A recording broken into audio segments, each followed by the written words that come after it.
Good evening and welcome to Calgary, Alberta, Canada, where this weekend it's a double dip for the Calgary Roughnecks. Back-to-back games here inside Scotiabank Saddledome, starting tonight against the Philadelphia Wings, coming into this game having picked up their second win of the season just a week ago. The Roughnecks sitting with just a single win, need to get on a roll. Welcome, thank you for joining us. My name is Grant Farhall, alongside Ryan, Be My Valentine. And again, Ryan, big weekend here for both these teams. Two clubs trying to get back into the playoff picture. And when you talk about Philadelphia, they got a big boost from Kyle Jackson, who is making his general manager look very smart in the early going. Yeah, cut in the middle of December. Kyle Jackson was just out there on the NLL streets. Well, he comes in and gets 7 points in his debut with the Wings a week ago, including some absolute filth on the top of the goal crease. With that goal right there, one of the better ones you might see this season. Jackson has been lights out for this Wings team in just one game, but so far undefeated with Jackson in the lineup. And we've got J.C. Solomon down on the floor with the newest Wing. I'm joined here on the floor ahead of tonight's game with Kyle Jackson. Kyle, you step into the lineup with the Wings last weekend, put up 7 points, and snapped this team's streak. How good does that feel to be back?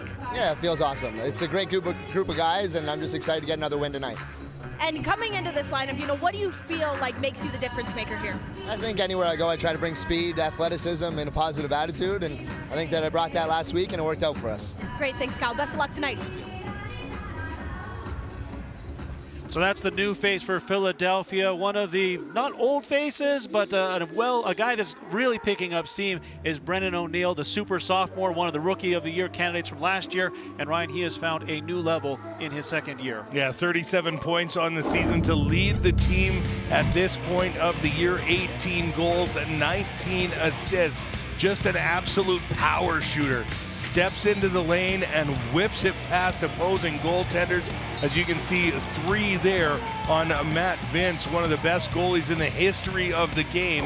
O'Neill stepping into it and burying it past the veteran. Now we can see Brennan O'Neill, the first overall pick in 2024, delivering on that first overall status, but a really good draft class, Ryan. Yeah, you look here in Braden Maillet, also here in Calgary. Both of them will be playing tonight. He was drafted 5th overall, has the second most points in his draft class as he's beginning to establish himself as a regular here in the Roughnecks offense. Yeah, one of those key members of the offense, but really when you talk about the Roughnecks, Ryan, again, this is a team that needs to get on a roll to get back in that playoff picture. And this offense looks different, Ryan, when Hayden Dixon is going and when he is producing. It is a much tougher offense to contain. Yeah, Hayden Dixon is an absolute handful to get to control down low, as he's also another one of those prototypical power shooters, just winding it past, but he'll blow you up if you're not paying attention on the offensive side of the floor, and then also burying and showing some nice mitts there in front of the net as well. Hayden Dixon, when he's going, this Roughnecks offense is much better for it. Now GM Mike Bordeaux looking to get some help for his team, and he makes a deal this week, Ryan, to bring in some reinforcements up front. Yeah, Jacob Dunbar acquired for a 2026 third-round pick next year, and Dunbar, not a lot of playing time in that Ottawa system, but when he did get going, he's the guy that likes to get to the dirty areas to score goals. He gets down in front, he takes the pass, and he buries it. And Jacob Dunbar is going to be looking to do that here for this Calgary Roughnecks offense, as we can see here. Again, just those tidy passes in front, quick hands, finding the space behind the goaltender and adding to his team's offensive totals. Yeah, so a new face in for the Roughnecks as well, and once again down to JC, who's with Jacob Dunbar. I'm joined here down on the floor, Jacob Dunbar, ahead of tonight's game. Jacob, first day in a Roughnecks jersey. How you feeling? Really good. Love the team, love the group, love the atmosphere here. Everything's been great so far. You were a key offensive producer in Ottawa, and I think Calgary, one of the reasons that they brought you onto this team was to produce more offense for their roster. Is that something that you think you can do for this group tonight? Yeah, definitely. I'll try my best, shoot the ball when I can, get my teammates open, contribute where I can. Great, thanks, Jacob. Best of luck tonight. Now again, when you talk about the Calgary Roughnecks, you can see here, Ryan, they have some work to do. No question. the thing is, Ryan, they've been here before. Yeah, back in 2015, they did start the season 1-7, came back to make the playoffs that year after winning 6 of their last 10. So all is not lost here in Calgary with that unified standings. Right now, the playoff cutoff is about 500, so they do have some work to do, but it's not impossible to think that this Roughnecks team could still make the playoffs.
back?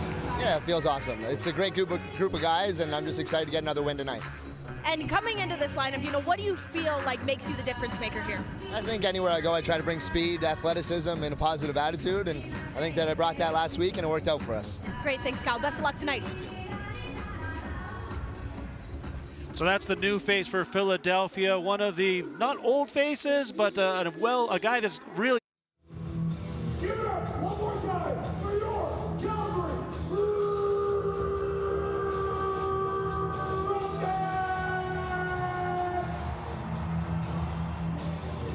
Yeah, here's your warm-up. Welcome to the Philadelphia Wings.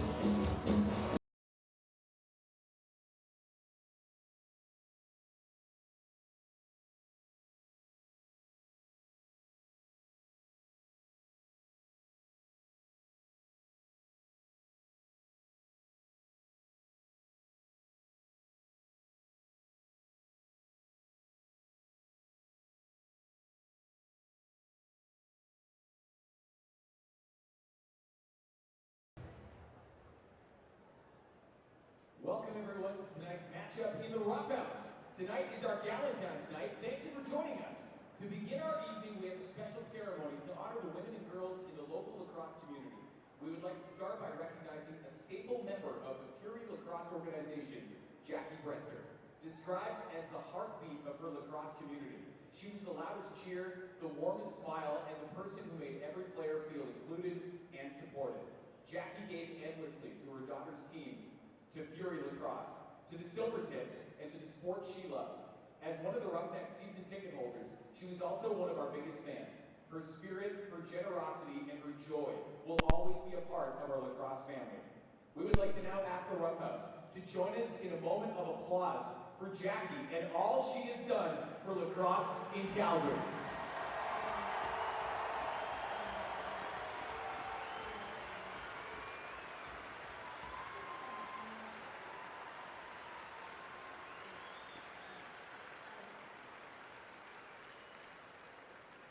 Thank you. We would now like to welcome 3 teams to the floor to recognize their national championship performances on behalf of Team Alberta. First up, Team Alberta U15 at national.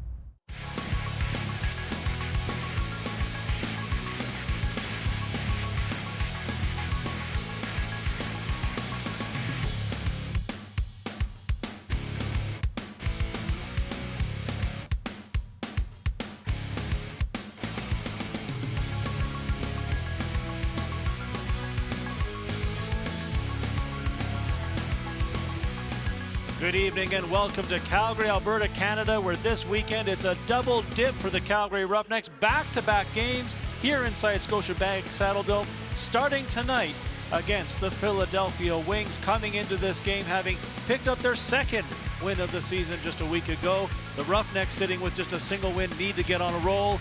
Welcome, thank you for joining us. My name is Grant Farhall, alongside Ryan, Be My Ballantyne. And again, Ryan, big weekend here for both these teams. 2 clubs trying to get back into the playoff picture. And when you talk about Philadelphia, they got a big boost from Kyle Jackson, who is making his general manager look very smart in the early going. Yeah, cut in the middle of December. Kyle Jackson was just out there on the NLL streets. Well, he comes in and gets 7 points in his debut with the Wings a week ago, including some absolute filth on the top of the goal crease. With that goal right there, one of the better ones you might see this season. Jackson has been lights out for this Wings team in just 1 game, but so far undefeated with Jackson in the lineup. And we've got J.C. Solomon down on the floor with the newest Wing. I'm Joined here on the floor ahead of tonight's game with Kyle Jackson. Kyle, you step into the lineup with the Wings last weekend, put up 7 points, and snapped this team's streak. How good does that feel to be back? Yeah, it feels awesome. It's a great group of guys, and I'm just excited to get another win tonight. And coming into this lineup, what do you feel like makes you the difference maker here? I think anywhere I go, I try to bring speed, athleticism, and a positive attitude, and I think that I brought that last week, and it worked out for us. Great, thanks, Kyle. Best of luck tonight. So that's the new face for Philadelphia. One of the not old faces, but a guy that's really picking up steam is Brennan O'Neill, the super sophomore, one of the Rookie of the Year candidates from last year. And Ryan, he has found a new level in his second year. Yeah, 37 points on the season to lead the team at this point of the year. 18 goals and 19 assists. Just an absolute power shooter. Steps into the lane and whips it past opposing goaltenders. As you can see, 3 there on Matt Vince, one of the best goalies in the history of the game. O'Neill stepping into it and burying it past the veteran. And we can see Brennan O'Neill, the first overall pick in 2024, delivering on that first overall status, but a really good draft class, Ryan. Yeah, you look here in Braden Maillet, also here in Calgary. Both of them will be playing tonight. He was drafted 5th overall, has the second most points in his draft class as he's beginning to establish himself as a regular here in the Roughnecks offense. Yeah, one of those key members of the offense. But really, when you talk about the Roughnecks, Ryan, again, this is a team that needs to get on a roll to get back in that playoff picture. And this offense looks different, Ryan, when Hayden Dixon is going and when he is producing. It is a much tougher offense to contain. Yeah, Hayden Dixon is an absolute handful to get to control down low, as he's also another one of those prototypical power shooters, just winding it past, but he'll blow you up if you're not paying attention on the offensive side of the floor, and then also burying and showing some nice mitts there in front of the net as well. Hayden Dixon, when he's going, this Roughnecks offense is much better for it. Now, GM Mike Bordeaux looking to get some help for his team, and he makes a deal this week, Ryan, to bring in some reinforcements up front. Yeah, Jacob Dunbar acquired for a 2026 third-round pick next year, and Dunbar, not a lot of playing time in that Ottawa system, but when he did get going, he's the guy that likes to get to the dirty areas to score goals. He gets down in front, he takes the pass, and he buries it. And Jacob Dunbar is going to be looking to do that here for this Calgary Roughnecks offense, as we can see here. Again, just those tidy passes in front, quick hands, finding the space behind the goaltender and adding to his team's offensive totals. Yeah, so a new face in for the Roughnecks as well, and once again down to JC, who's with Jacob Dunbar. Down on the floor, Jacob Dunbar ahead of tonight's game. Jacob, first day in a Roughnecks jersey. How you feeling? Really good. Love the team, love the group, love the atmosphere here. Everything's been great so far.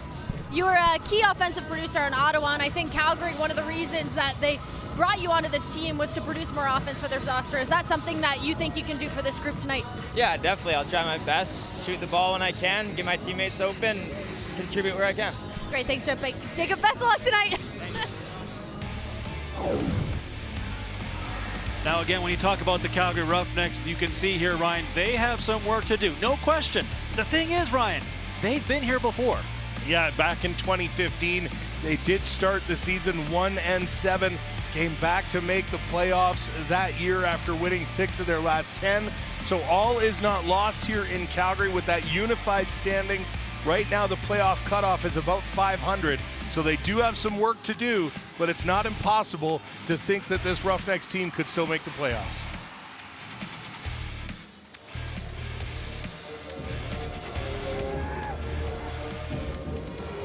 All right, let's take a look at the starting goalies here tonight. In net for Philadelphia will be Nick Damoud, 2-5 on the year, 12.09 goals against average, and a save percentage just a touch over 80%.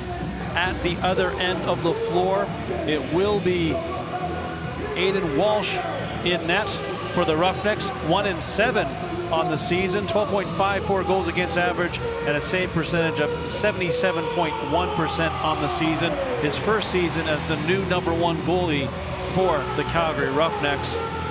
And we should make note of a couple lineup changes. Noah Manning gets back in the lineup. There's Nick Damoud now for Rochester. You see him there and his numbers. 12.09, 80.4 save percentage. And, you know, really for both these teams, I don't think goaltending's been the problem.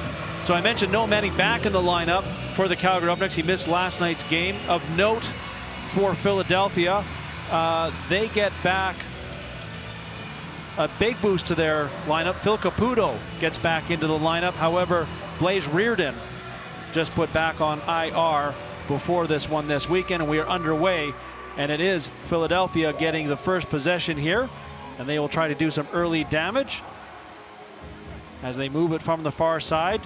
Swim move attempt there. Now pass across, couldn't find the man there. And the Roughnecks look to turn it over. Big hit near the wall there. And now the Roughnecks look to run the floor. Pepper gives it to Isaacs. Yeah, some nice defense by Pepper there, causing that pass to go astray on the top of the crease. Tanner Cook now skipping down the near side, gets some help from Maillet. Now goes to the high slot area. Backhand attempt, and that is a nice save there from Damoud. Battle near the wall for it. Cook has it. Cook sends it across to Maillet. Maillet now up high to Manning. Manning now to Hayden Dixon. Dixon to the net. Oh, he puts it off the bar. Nice chance there in the early going for Hayden Dixon. Cook takes the ball from the official with a fresh 30 to work with for the Roughnecks. Gives it to Pace. Manning back to Cook now. Cook now with a bit of room. Gives it back to Maillet. Maillet to the net. Oh, and he just put it over the crossbar. Another good look there for the Roughnecks, who looked good early in this one offensively, Ryan. Yeah, we talked about Braden Maillet in our opening here tonight. The second highest scorer from that 2024 draft class. And it's because he's got no hesitation to take those kind of shots when he finds himself with an opening. He will get the ball on net.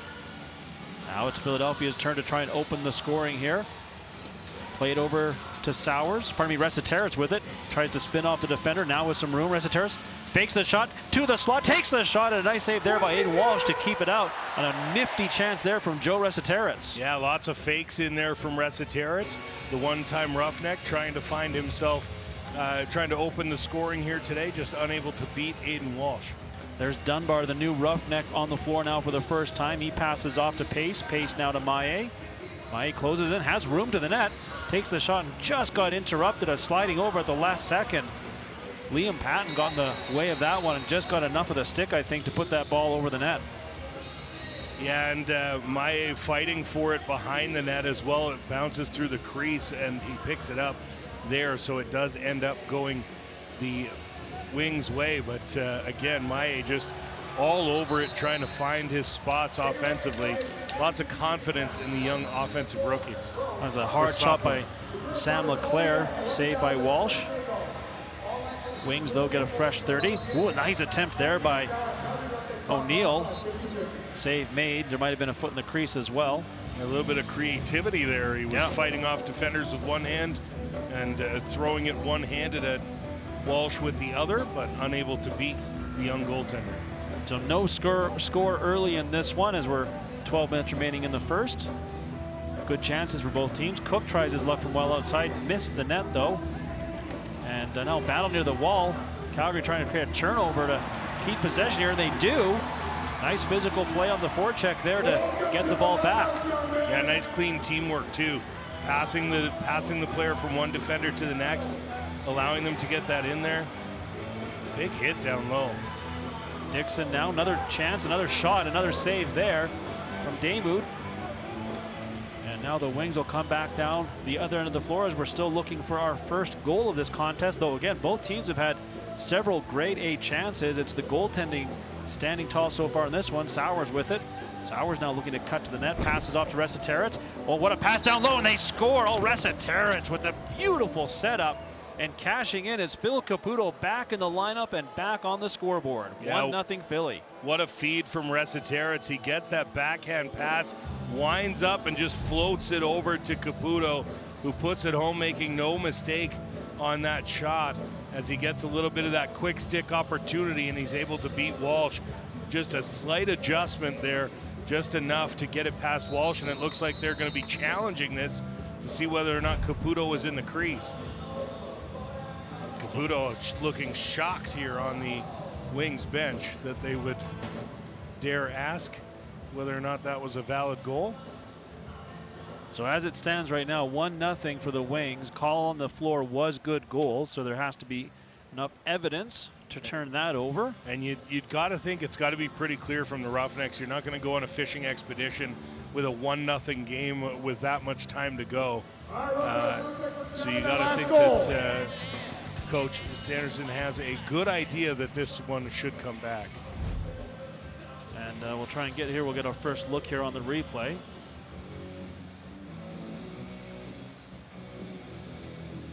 And it comes across there, looking at the toes. Oh, look, that looks pretty clean. Yeah. I mean, he danced right along, but I don't think. Yeah, from that angle, that's a pretty good angle to show it was clean.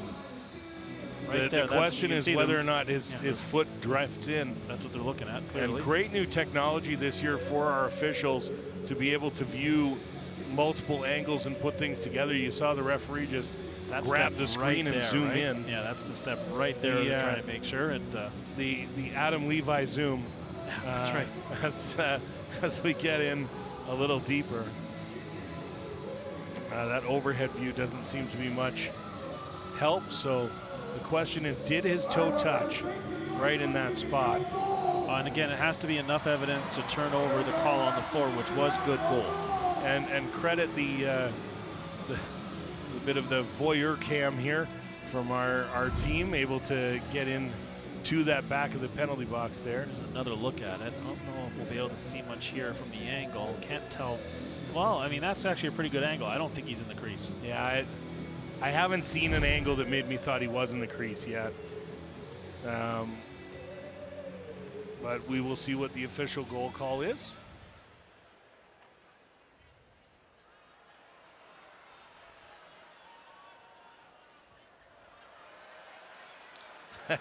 Problem with the mic on the floor. We're gonna tap out and tap in the other guy. Nope, that doesn't work either. But a good. We know what that means. Yes. Good goal. Yes. So it is 1-0 for the Wings, and it is for Phil Caputo his 5th goal of the season. As again, he just got back in the lineup. You got to wonder if it wasn't the microphone, if it was just an effort to get that referee's fabulous mustache on screen, because it absolutely deserves some airtime here on a Valentine's Day. That's a spectacular mustache, and glad it got a feature in the broadcast. And so we have a goal on the board here. It is for Philadelphia. They lead now 1-0, and they win the face-off. And a chance to build an early lead here. Rest of Terrence, that pass just goes astray and allows the Roughnecks to take over. And we'll see here if they have an answer. Big game for both these teams. As we talked about, they're looking to climb back into the playoff picture. The Wings with 2 wins, Calgary with just 1 win, and have yet to win here at home at Scotiabank Saddledome. They want to change that here. And 2 chances this weekend, but need both wins really to get back in the race. There's a quick stick opportunity and the goal. Oh, nice pass. And the finish by Riley Lowen ties this game up 1-1. Well, I'm not saying that they took a play out of the Wings playbook there, but the goal looking almost identical, winding up for a shot and then firing it over to the open man for the quick stick. Tyler Pace finds Riley Lowen at the bottom of the crease and puts that one away, and we've got ourselves a tie game. Yeah, you can see, I mean, Pace this season, Ryan, has really matured into be as much of a floor general as you can probably imagine with this team. It's really a team that thrives with goal scoring by committee, but I think in terms of that playmaking ability, Pace has that skill better than anyone on the team. Yeah, he came out knowing this season that he would have to be the man, as it were, for this Roughnecks offense. The past years, you had guys like Curtis Dixon, Dane Doby, Jesse King throughout Tyler Pace's career, and now he's had to step up and really be the linchpin to this Calgary offense, leading the team so far in total points on the season, and adding another to his assist total there. Also played in game number 100 last weekend to reach that career milestone. Lots of games still ahead of him, I'm sure, in his young career.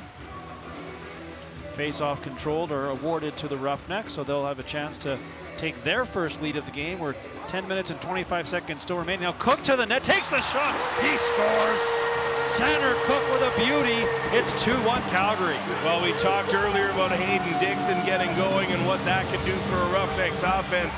On the flip side, the other side of the floor, it's Tanner Cook, and when he gets moving, he's tough to stop as well. As you can see there, just turns on the afterburners and goes over Damoud to bury it and give the Roughnecks their first lead of the game. A nice takeoff and a nice landing as the ball goes in well before he touches the floor, and the Roughnecks have a 2-1 lead. And for Tanner Cook, 23 goals to lead the team's career high 30 last year. Well on pace to set a new career high in that department. Face-off battle, a little scrum near the wall, but scooped up nicely there by Dominique. And that's going to give his team an offensive possession here. We'll see if they have an answer now after giving up a couple quick ones to the Roughnecks. Now down 2-1, Sowers with it. Sowers passes over to the other side, and they work it from that far side, cutting to the net, and a shot over the net. That from Kyle Jackson, and that'll give Calgary possession back here. Yeah, the ball did come loose, but Caputo had to go into the crease to retrieve it, and so it is Roughnecks ball. They lead 2-1, and now looking for more. Played to Maillet. Maillet to Dunbar. There's the shot, high shot into the chest area from Hayden Dixon. Rebound was well out there. And now we're going to get a penalty, as I think Hayden Dixon laid the lumber a little bit too aggressively. And he will go to the box here. So 6-on-5 right now. O'Neill picks it up as they put Damoud to the bench to run it. 5-on-3 too. Another penalty down low. So I think the Roughnecks are going to be sending two guys both to the arms box. in the air. Yeah. Now Resiteritz with it, goes behind the net, played out in front. Quick pass opportunity and the goal. Oh, what movement there! What passing! And it's Caputo again, as they were tossing it around and tossed in the net. 2-2 now. We're tied up, and I believe we're still going to have a Philadelphia power play here. Yeah, the goal should likely see Hayden Dixon's penalty erased, but the defensive penalty should still go on the board, which will likely cause some confusion with the Roughnecks. And again, another challenge from Coach Sanderson here. And he's furious on the bench about it too.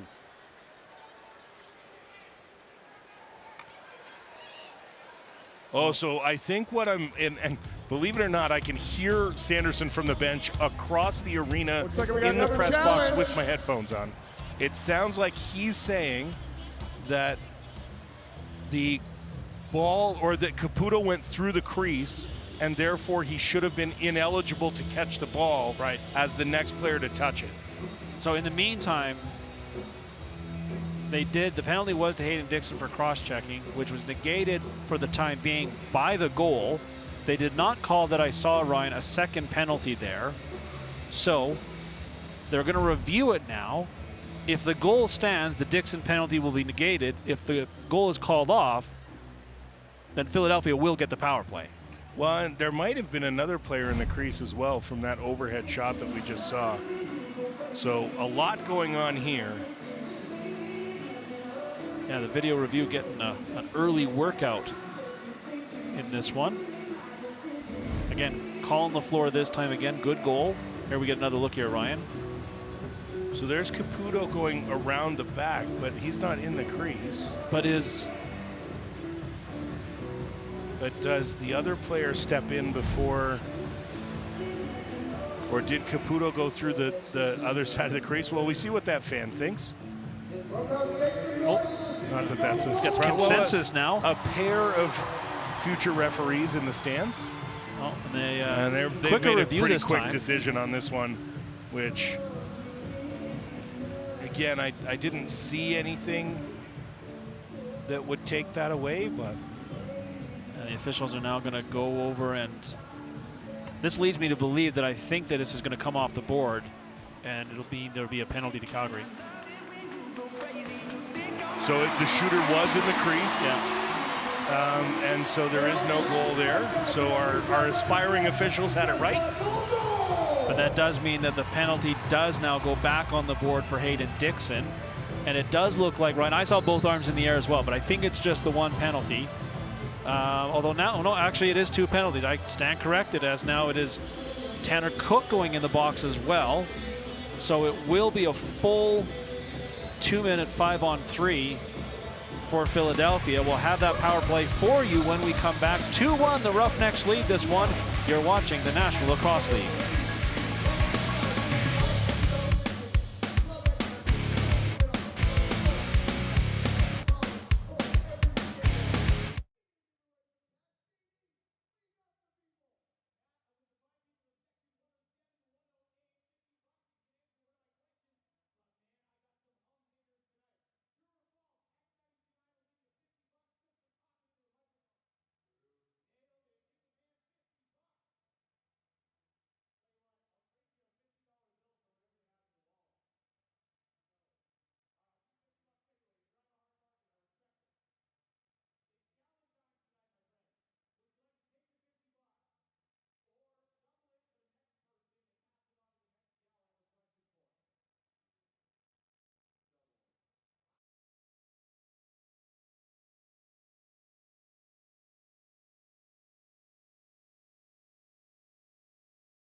Are you here with your Galentine?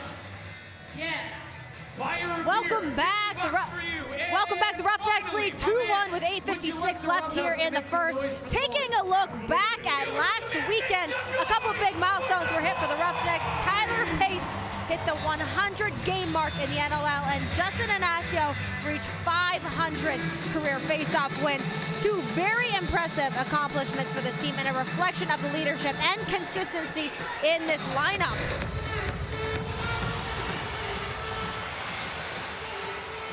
All right, so 5-on-3 power play here for the Wings as they work it around, trying to tie this game back up. And again, they have the full 2 minutes to work with. Resetarits up high, takes the shot, and he scores. Joe Resetarits. And it's 2-2 and plenty of time remaining on what will be a now 5-on-4 power play for Philadelphia. Yeah, if you can be successful in that first goal out the gate, that first shift in that 5-on-3 situation, you buy yourself every opportunity to get better and get the score on the second half of that power play. As you mentioned, now a minute 45 left. Resetarits just going 5-hole on Aiden Walsh from a distance. Well, and that power play was already at 45% before that goal for the season. That'll climb a little bit. And again, plenty of time to work with here, as it is Hayden Dixon still in the box here for another minute 45, and a face-off win again. And so far in this one, Philadelphia has been doing a nice job in those face-offs. And we'll see if they can go 2 for 2 and retake the lead here. Played up high, now down to Resetarits. Gets the return feed, back up high, gets the return feed again, closes in, pass over the other side. Oh, we just couldn't get out the right in the stick of Jackson there, who flashed on it. Now battle near the benches. Big battle there, and Matt Sykes trying to battle through everybody. Yeah, any battle Matt Sykes is in is a big battle. That's a hefty guy down there. Not certainly in shape, certainly a good player, but an absolute load down there on the top of the crease. 50 seconds remaining on the power play. Resetarits again. Rebound is there, and they score. Great save there, and we're gonna actually, is it being called off, Ryan? Well, I'm seeing no goal and a penalty. So I'm seeing no goal because they're saying he was pushed into the crease, and it's going to be a penalty, I believe, on Eli Salama for hitting Resetarits in the back as that happened. As it stands, there is a goal on the board here. Yeah, so it's I think it's a no goal and cross check. Conflicting calls on the floor between the lead official and the single side official. We're going to automatic review. So it'll go to an automatic review. And you can see Salama in the penalty box. So again, back to a review here. For the moment, 2-2 here, the score. As lots going on early in this one, Ryan.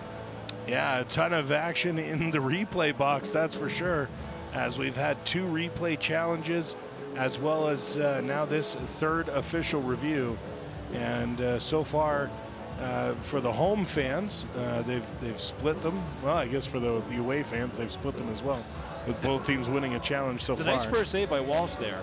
I mean, yeah, I think he's down in the crease. I think that foot's down in the crease before, but they are going to, that looks like a cross check right in the small of the back. I can't imagine that doesn't end up being a penalty. So, but the penalty trouble here, though, Ryan, for the Roughnecks, I mean, if there is a penalty here, which it looks like there will be, it'll put Philadelphia back on a 5-on-3 for another 48 seconds. Yeah, and it was Caputo on top of the crease as well.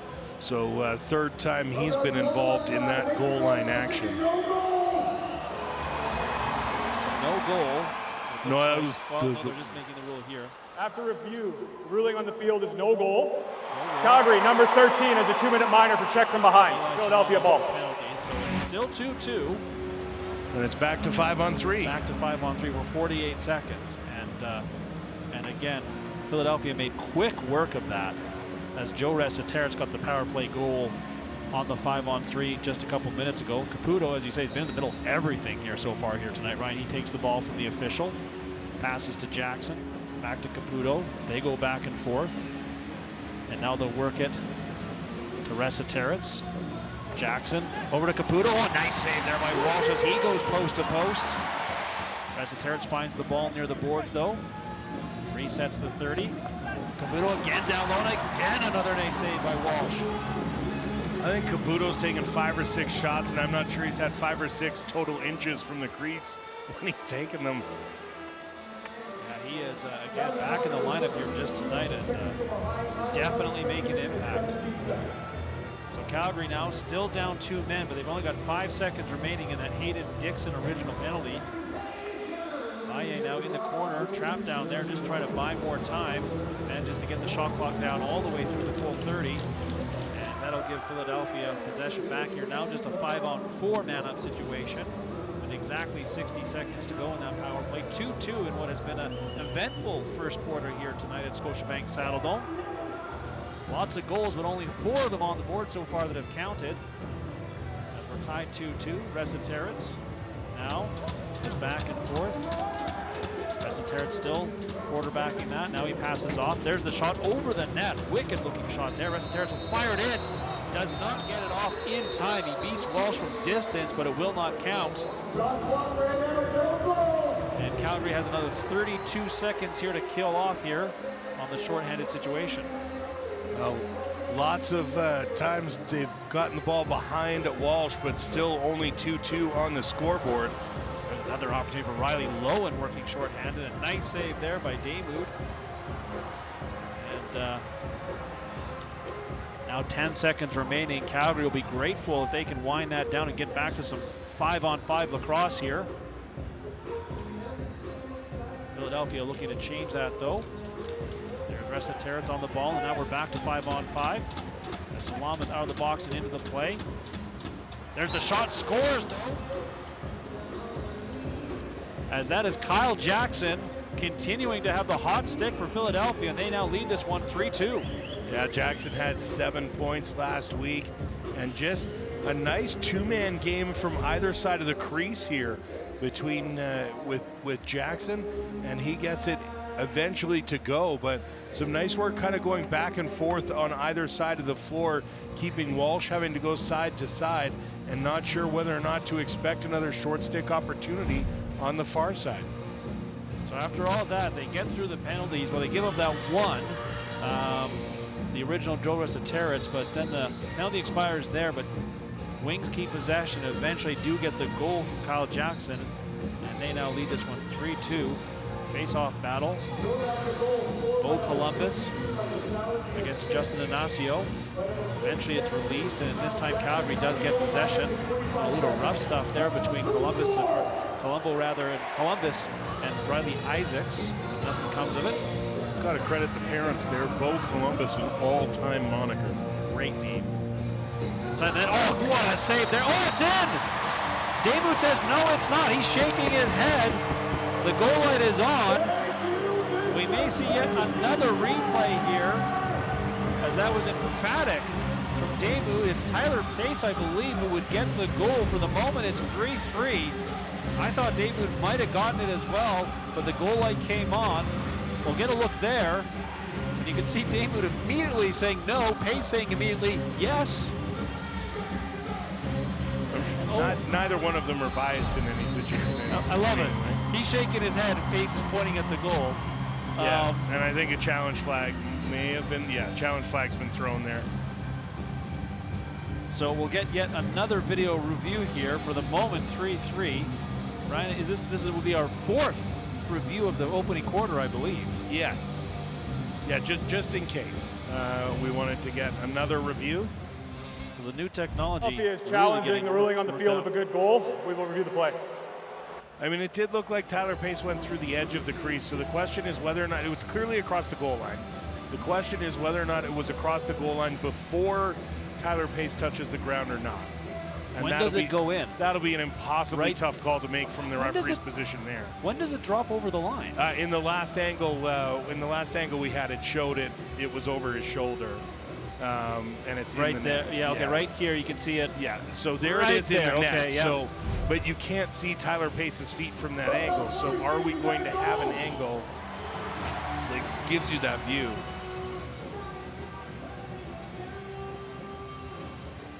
So again, for the moment, 3-3, and again, the call on the floor, good goal, so there has to be enough evidence to turn that over. One more look here.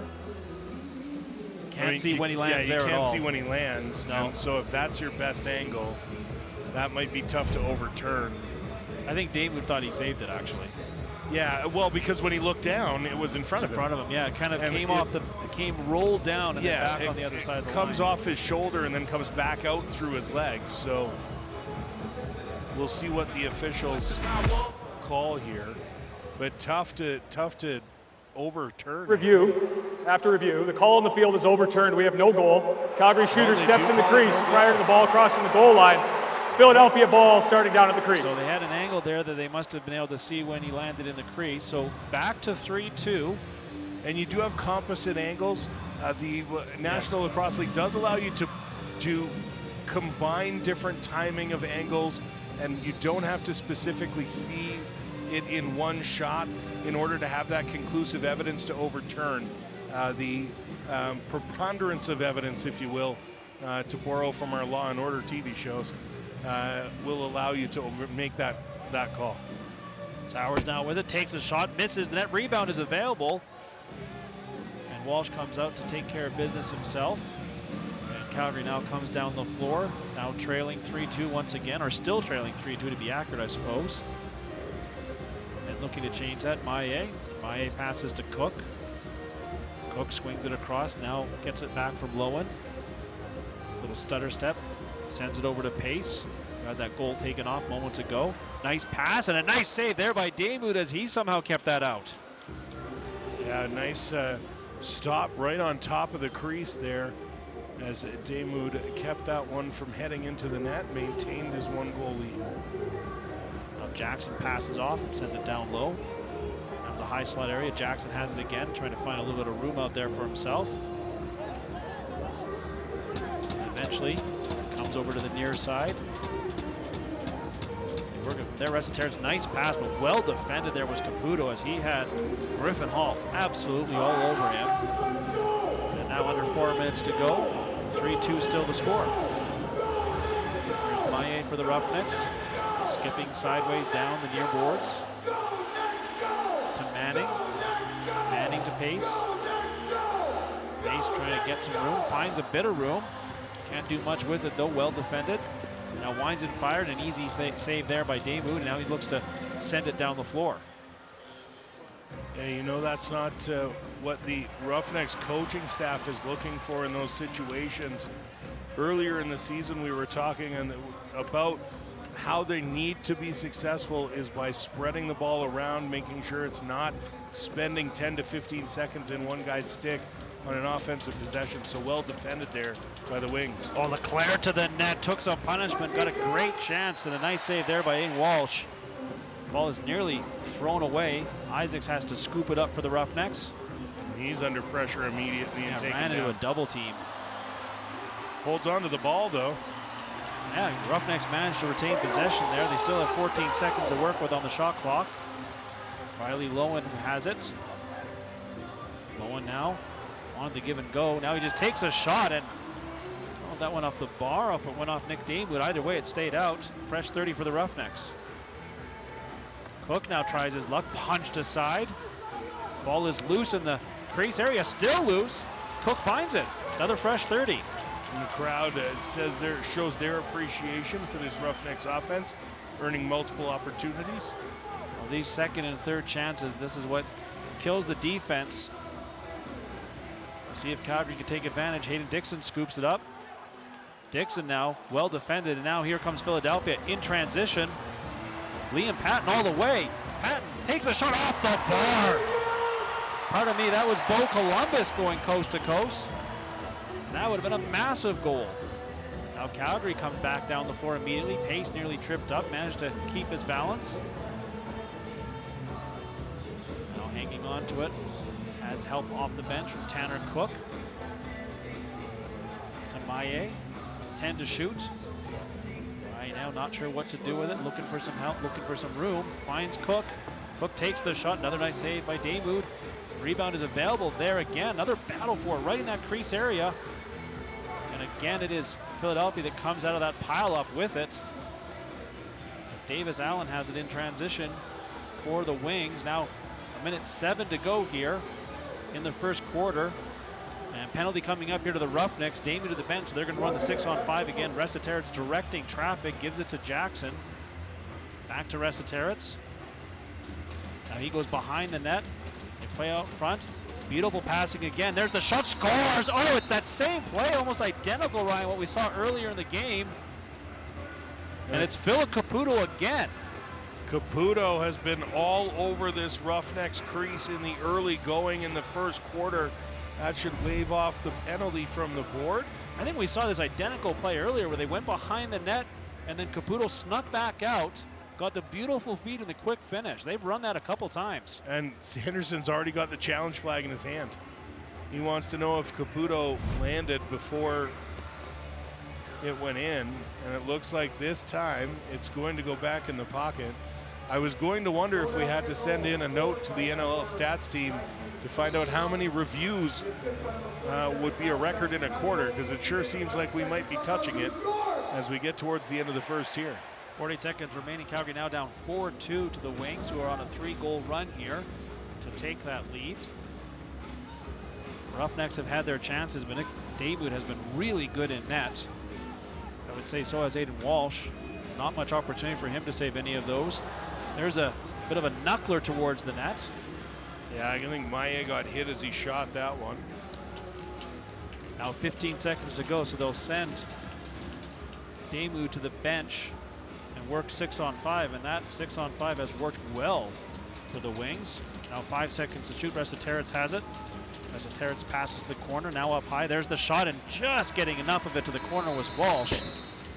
And we will head to the second quarter after an eventful first quarter. Wings full credit for what is a 4-2 lead over the Calgary Roughnecks. We'll be back with the second quarter. You're watching the National Lacrosse League.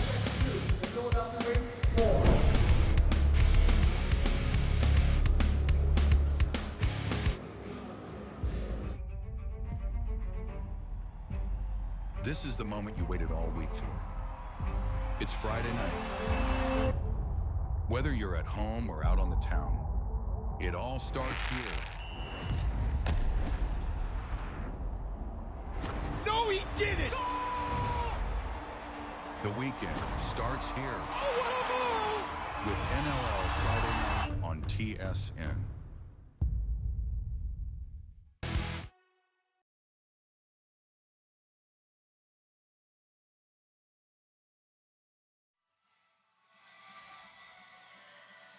The NLL on TSN Plus and ESPN Plus is brought to you by STX Lacrosse and Nike Lacrosse, the official equipment providers of the NLL. And by TFL Sports. Collect the stars of the National Lacrosse League with officially licensed trading cards and sticker albums. And by StubHub, your home for tickets to the speed and intensity of the NLL.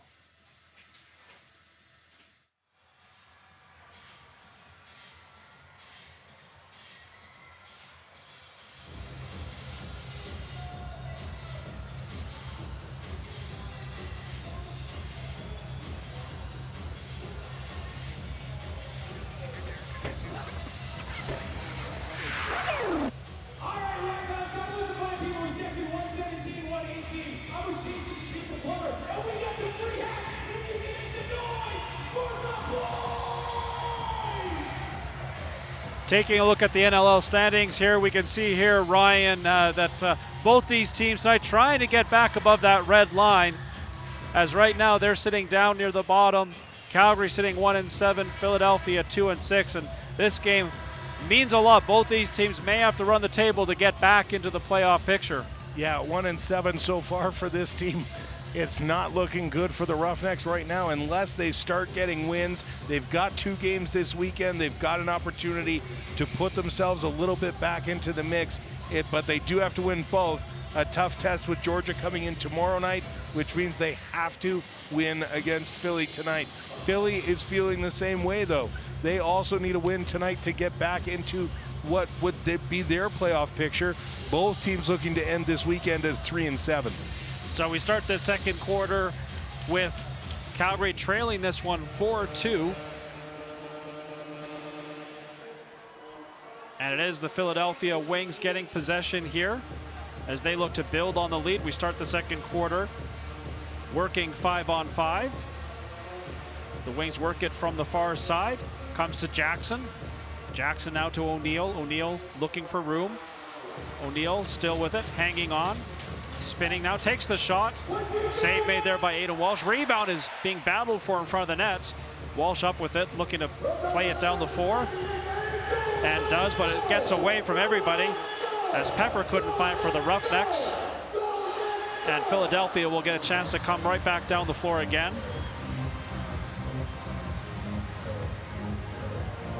And do some more damage. It's Jackson with it. Jackson hangs on to it. Jackson takes the shot and nearly put it in. Just went to the side of the net. And now a battle near the wall. And the Wings are able to grab it back. Jackson comes up with a big loose ball there. Time winding down the shot clock, though, so he just puts it wide of the net. And what a battle that was up towards the center line as all 4 players collided and hammered into one another. But they do not end up, no penalties from it. And now it's Tyler Paste with the taking the step forward. Unable to handle the rebound, though. It goes off a Roughnecks player, and it's going to be Wings ball. So they move it back down the floor as that's Patton with it. Patton passes off to O'Neill. O'Neill now. Hangs on to it. Now swings it across to the other side. Wings leading this one 4-2 early in the second quarter. Well defended there, and then that is tossed aside, and now that'll be a 30-second violation and give Calgary possession back here. Lady looking for the quick start there. Now has help coming from Pepper. Pepper has help off the bench. They work it down low. There's the shot, scores! Beautiful ball movement from the Roughnecks in transition. Tanner Cook with the finish. Calgary back to within 1. It's 4-3. Well, going to be great to see a replay here because there was not much room at all between Tanner Cook and Nick Damoud as he tries to find just that ball-sized hole over the top of the shoulder of Nick Damoud and puts it home for his 24th of the season, his 2nd of the game. And now the Roughnecks back within 1 here in front of this Galentine's Day crowd. Grant. Yeah, it's a good crowd here too tonight. It looks like it's a pretty full house, and of course this is the first of back-to-back games for the Roughnecks. Another challenge flag being thrown because of course there is. as we'll get a look at what they think might be a challenge. Philadelphia will not be granted the challenge on the play since it came outside the 30-second review window. So it looks like they took a little too long to make that challenge, so they're not going to get one. So it will be 4-3. Calgary now trailing by just that single goal. If you want any sign of how big this game is, Ryan, just look at the number of challenge flags, yeah, right? Both coaches know exactly how important this one is to their clubs, because Calgary chasing Philly in the standings, Philly knowing that Calgary win here tonight would put them over top of Philly in the standings from a tiebreaker perspective. So a lot on the line between these two clubs that have been standings bottom feeders to this point in the season, both with 7 losses so far. Now here's Pace with it. Pace to the net, takes the shot. Another nice save. Rebound is there and just put over the net. What a beautiful save by David. I'd say, Ryan, both the goalies so far tonight have been sharp. The quality of chances have been very high. Yeah, absolutely. Both goaltenders have come to play and know what's on the line here for their squads, knowing that how important the win is tonight. There's a wicked looking chance there off Fennell. Stick, he just put it wide of the net and dancing over the center line. Yeah, and that'll be a penalty for sure. Yeah, Ryan Wagner was trying to save it there and just couldn't do it, and then threw the ball. So I think that'll send Calgary to what will be their first power play of the night. Yeah, some fancy footwork trying to save it from that over and back violation. And then once the whistle blows here in the National Lacrosse League, you do not have the benefit of being able to dump the ball down the floor. As soon as the whistle blows, you've got to drop the ball and give up possession. And that's not what happened there. Therefore, a delay of game penalty goes against the Wings, and the Roughnecks head to the power play. That power play 46% on the season. Penalty kill sitting at 50% exactly for Philadelphia. And no luck there that time for the Roughnecks, so it'll give Philadelphia a chance to kill some of this clock as they push it down the floor. That's Evan Messenger with it. Messenger will pass it off to Jackson. Jackson happy just to slow things down here. Wait for the shot clock to get a little bit lower. Now he's got Fennell with him on that side. Back to Jackson. Now just 5 to shoot. Tries to go across to Resetares. That's a tough pass to make though, and Calgary takes over possession now with 1:12 remaining in this 5-on-4 situation. Eli Salama steps over center. Now he'll head to the bench and deliver the ball to Tanner Cook before he does. Now to Pace. Pace and Maillet work it around. Eventually comes back to Pace. Pace passes off to Cook. Cook was looking for Dixon, couldn't quite find him. Now 8 to shoot. To Pace, fakes the pass, now gets it to Manning, back to Pace, takes the shot from distance, kind of had to as the 30-second clock was nearly expiring, and easy save there.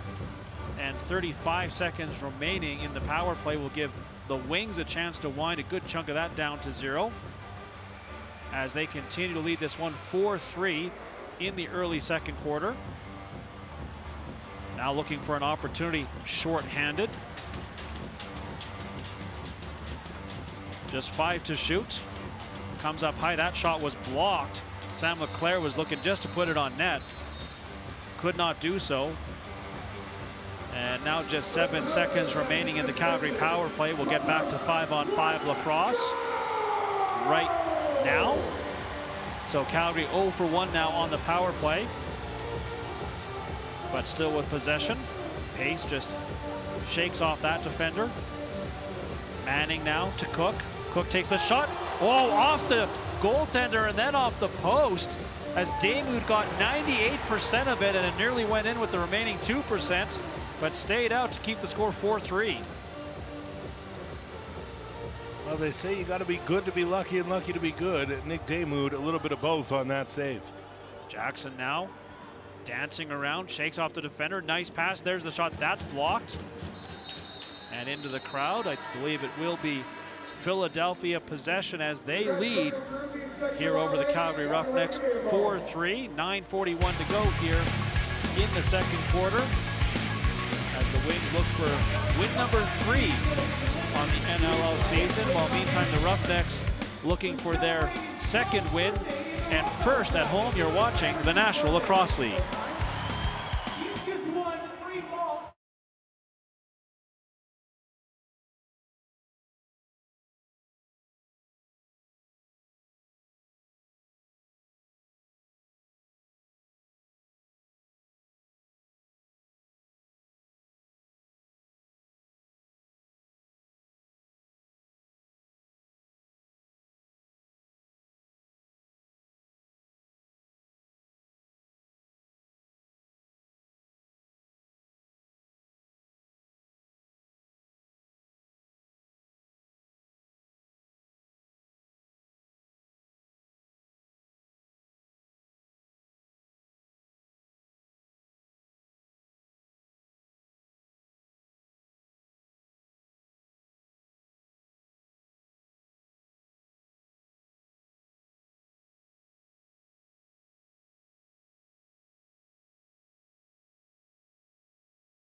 Welcome back. The Wings lead by 1 with 9:41 remaining left in the second. Last weekend, the Wings put up a statement win, 13-11 against the Buffalo Bandits, impartial to the Big Three. The trio of Michael Sowers, Brennan O'Neill, and Joe Rezateris. And we've seen the likes of Joe Rezateris already tonight. Last weekend, the three combined a total of 9 goals in the victory against Buffalo. Looking to build on that victory and try and pick up another one here tonight and lead this one 4-3. There's a chance, and all just chipped over, and beside that, then stuff attempts. Bit of confusion on the floor as it looked like it got stuffed in the net there, but maybe not. Now Calgary coming back the other way. There's a shot, scores! Riley Lowen in transition. 4-4. Let's see what comes of that, because that was a strange play down at the Calgary end of the floor, Ryan. Yeah, well, now they're pointing back towards the bench. We're looking to see what there's a challenge flag on the floor. They're asking whether or not the challenge flag came in time for the play. So this could be huge for the Wings here, as you've got a no goal call on the floor on one side and then a goal down the other way. So this game is either tied or the Wings have a 2-goal lead if it went in. And again, this parade to the replay. The ruling on the booth floor today is no goal at this end. The ruling on the floor is a good goal at this end. Philadelphia is challenging the no goal call. We will review that play. Okay. Okay, so we're going to review what happened. For the moment, it's still showing 4-3. But that's because I think they didn't finalize the goal call until the review came through. So let's get a look at what happened on the Calgary side of the floor. Now this is a 2-goal swing at stake. Here we go. This is again on the Roughnecks end. The original shot, and then this is the stuff attempt. And does that stay out? I think it went to the goal line, but not over. And then everyone stops, basically, for the moment. I mean, oh yeah, that's very clearly over the line. Right, but is he in the crease? I looked at the first part first. We'll look at we'll look at whether or not he's down in the crease next. But you could see the confusion, because I think everyone thought it was just in, and everyone stopped playing. And then the play continued. Calgary went down the other end on the quick break. Here's another opportunity. Here's another look at it. That's in the net. You can't tell from there when he is in the crease, except he's literally climbing on the net. And then you got to give credit. I think that was Braden Lady. He was the guy that came in and realized the play's still live. Yeah. that they hadn't called goal. And then they went down the other end, and Riley Lowen eventually finished that play. But so the question is whether or not he's down before the ball crosses the line. well, now Ryan, I'm not sure on this, but if the ball was in the net but he was in the crease, the goal would not count. Correct. But would that be then a dead play? Well, but they did blow the whistle. They did blow the whistle and blow it back in. Right. They signaled no goal and they blew it back in. So, and then this is down the other end of the floor, and credit Leclerc there because he didn't pass it to Cook, who went through the crease, passed it back to Riley Lowen, who buries it, and for what the Roughnecks thought was a tie game. Yeah. So it could be 5-3. Trey It Cordeley could be is 4-4. firing up his charges there on the Roughnecks bench. And we will find out when our mustachioed referee comes out to give us the final call. No question that that's in there. Yeah, I think that might be a goal. And if it is, I believe that's the 100th goal of Jackson's career.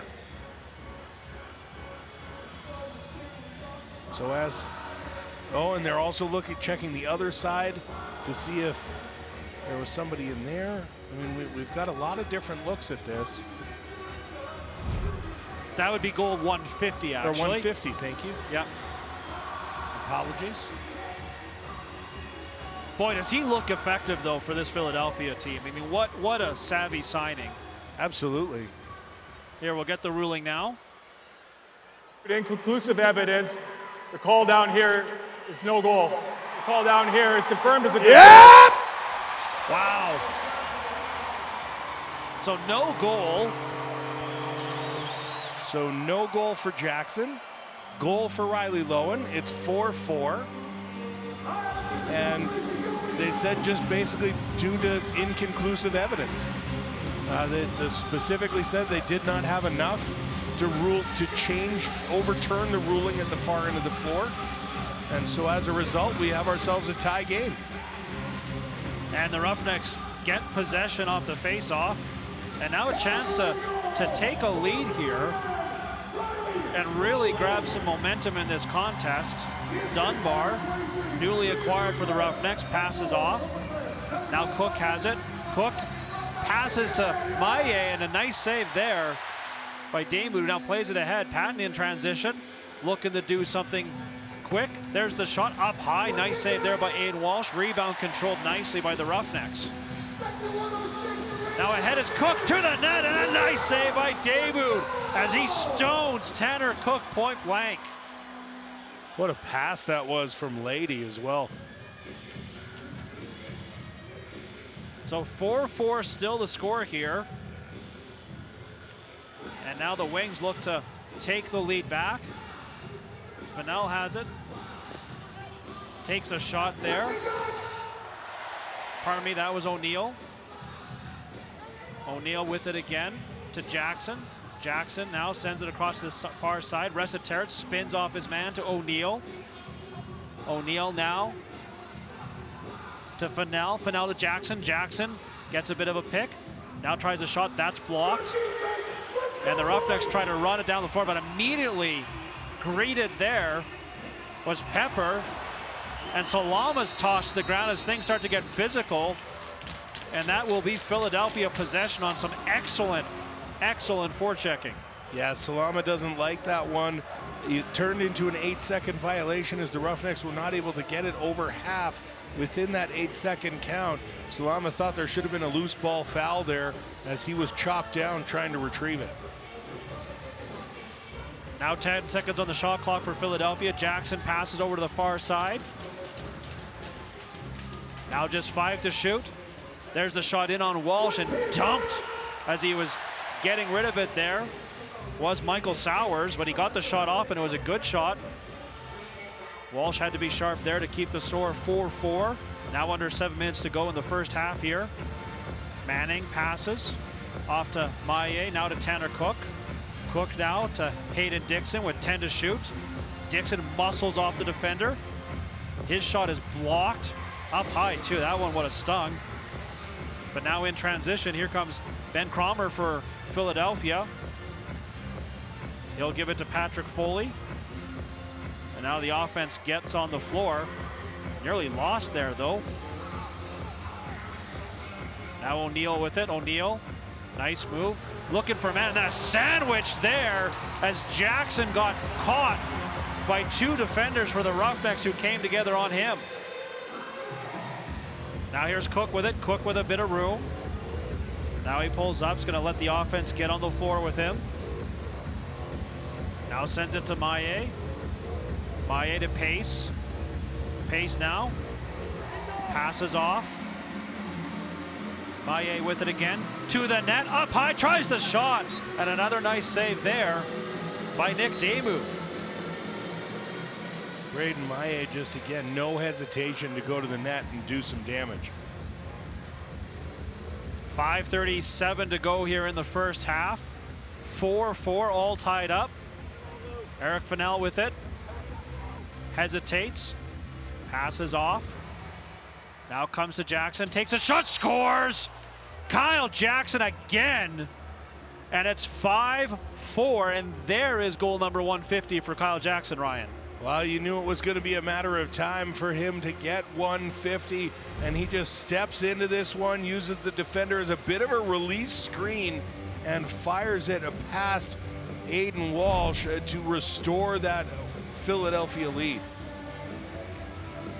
Comes with 5:24 remaining here in the first half. Shots on goal, by the way, 20-17 favoring the Roughnecks. It's been a very even game since we started. But as of now, Philadelphia ahead by that one goal, and they get possession off the face-off as well. Now looking to build on that slim lead. Jackson, who authored that goal, takes a couple whacks before passing off. Now they work it from the far side.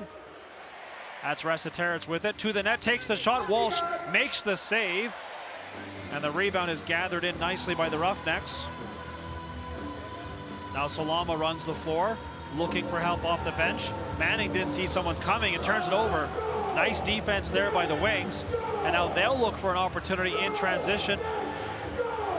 And that shot gets deflected to the corner, a big hit into the corner there. Yeah, great play there from Eli Salama. He was timing that stick check, waiting for the player to make his shot. Now Fennell with it once again. Passes to Resetarits to the corner, now just 5 to shoot. And there is the shot, and I believe went off the post.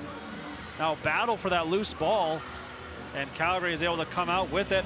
Now the play ahead, Cook again in all alone, takes the shot and scores! This time Tanner Cook beats Damood, and we're tied up again, 5-5. Tanner Cook channeling the assistant to the general manager, Dane Doby, on that play as he fires out of the bench and goes airborne and puts it behind Damood. The old Dane Doby special here in the Saddle Dome. As many times as we saw 44 do that over the years, 12 has taken up the play and executed it to perfection. Great pass, great finish, and the Roughnecks have tied the game. And for Tanner Cook, give him the first half hat trick, as he's got 3 on the evening so far.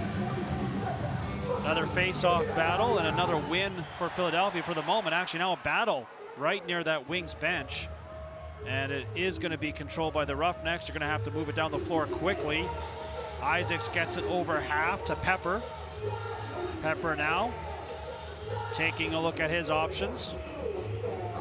Now Maillet working from the corner. Hangs on to it. To Dunbar. Dunbar back to Maillet. Eventually comes to Pace with 8 to shoot. Pace passes off. Dunbar tries a wicked shot. That was blocked. And that'll be a 30-second violation against the Roughnecks and give Philadelphia possession back with 3:36 to go here in the second quarter. 5-5, we're all tied up. Thanks to Tanner Cook's third of the night.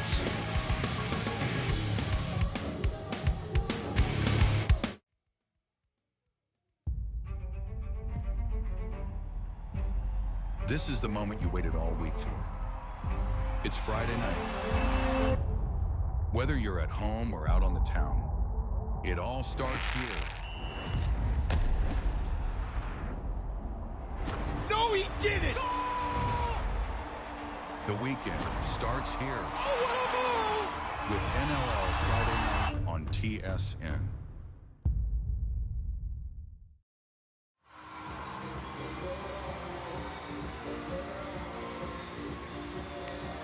Five, it's Calgary and Philadelphia all tied up here as we take a look at Aiden Walsh, Ryan. Yeah, Aiden Walsh played last week. He had 46 saves, allowed those 10 goals, the one empty netter, and got run into by Harrison Matsuoka. That was early in the game, but was able to stay in the game and just had a great performance. It's one of those things for Aiden Walsh lately. It's just been one goal too many through most of this season so far, as the Roughnecks have had 4 games where they've been tied in the fourth quarter, but a lot of bad bounces for Walsh lately too, as he's had a couple spin off him and end up in the back of the net. Tonight so far, he's got 14 saves on 19 shots. Yeah, both him and Nick Damoud have been very good in this one, as the shot totals are not really high, but the quality of chances have been very high. And there was another good chance there by Philadelphia, went off the post. They get possession back in a fresh 30. Fennell with it. Fennell passes off. Jackson now sends it to Leclerc. They'll work it from the far side. Resetarits passes off. Swim move there. And now comes back to Kyle Jackson. Jackson winds, fakes the shot, now passes off. There's the pass to the side of the net. Oh, just a too hard of an angle there.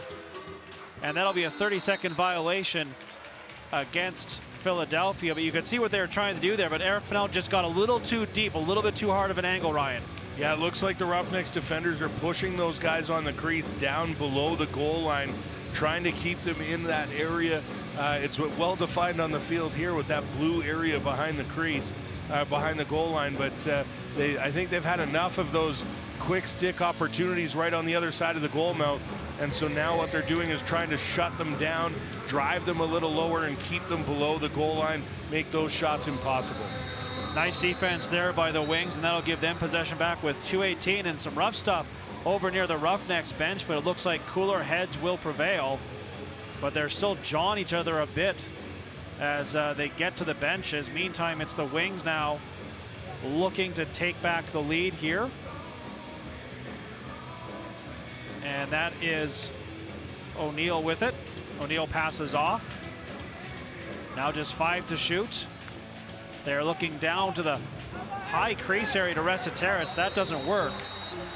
And now we have another little brouhaha happening right near the Calgary crease, but I think it's going to be the Wings who take the penalty.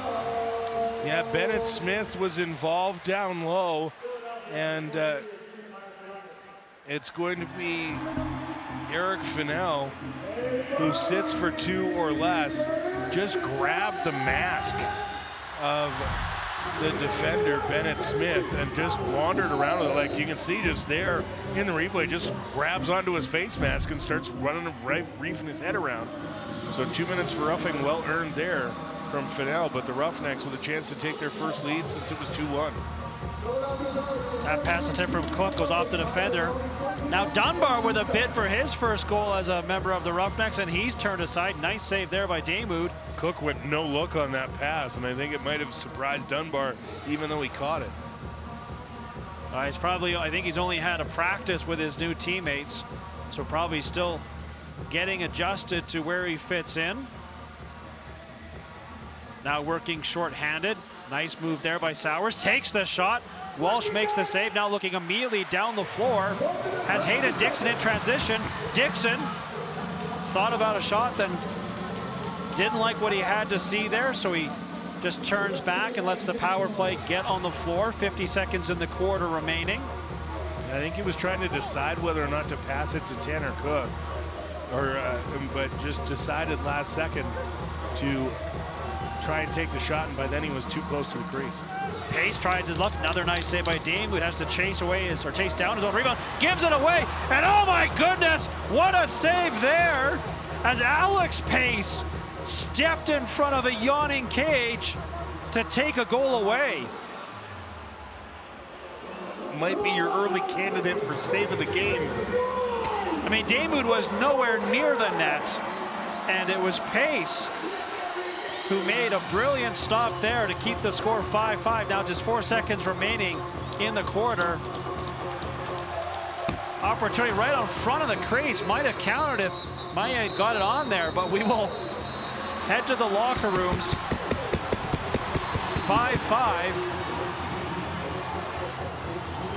Damewood is furious right now, yelling at the official. Just looked like a general melee that started at the end of the quarter, at the end of the half, both teams coming together. It might have been Tanner Cook that started that, and Nick Damewood was furious with the official. So yeah, we see Tanner Cook started it in the corner, then Dixon went over, had some words for a Wings player, and then it just got nastier and nastier as time went on. And I'm not sure you want to fight Tanner Cook. As we see Patton headed towards the bench. And cooler heads prevail, no gloves come off, so not sure if any penalties will ensue. We'll see something. We've got the game halftime coming up next for you. 5-5 here the score. We'll have highlights for you. We'll talk about the first half. We'll have another edition of NLL Wired and a little extra special feature for you for St. Valentine's Day.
Beautiful night here tonight in Calgary, and it's been a great game here inside Scotiabank Saddledome. Philadelphia and the Roughnecks tied 5-5 in a first half, Ryan, that had a little bit of everything.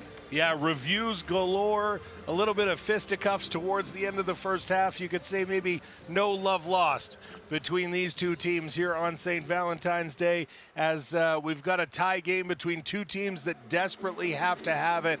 And you could tell in the early going that this was going to be a high-scoring affair, I think, between these two teams, as both teams came out absolutely firing offensively. Yeah, we'll take a look at some of the highlights here, and really, they get a big boost as Philadelphia as they get Phil Caputo back in the lineup. He scores early, but Ryan, he was all over everything in that first half. Yeah, 2 goals in the first half that counted, 2 goals in the first half that didn't count, as Caputo also scored twice in those reviewed goals that were taken away.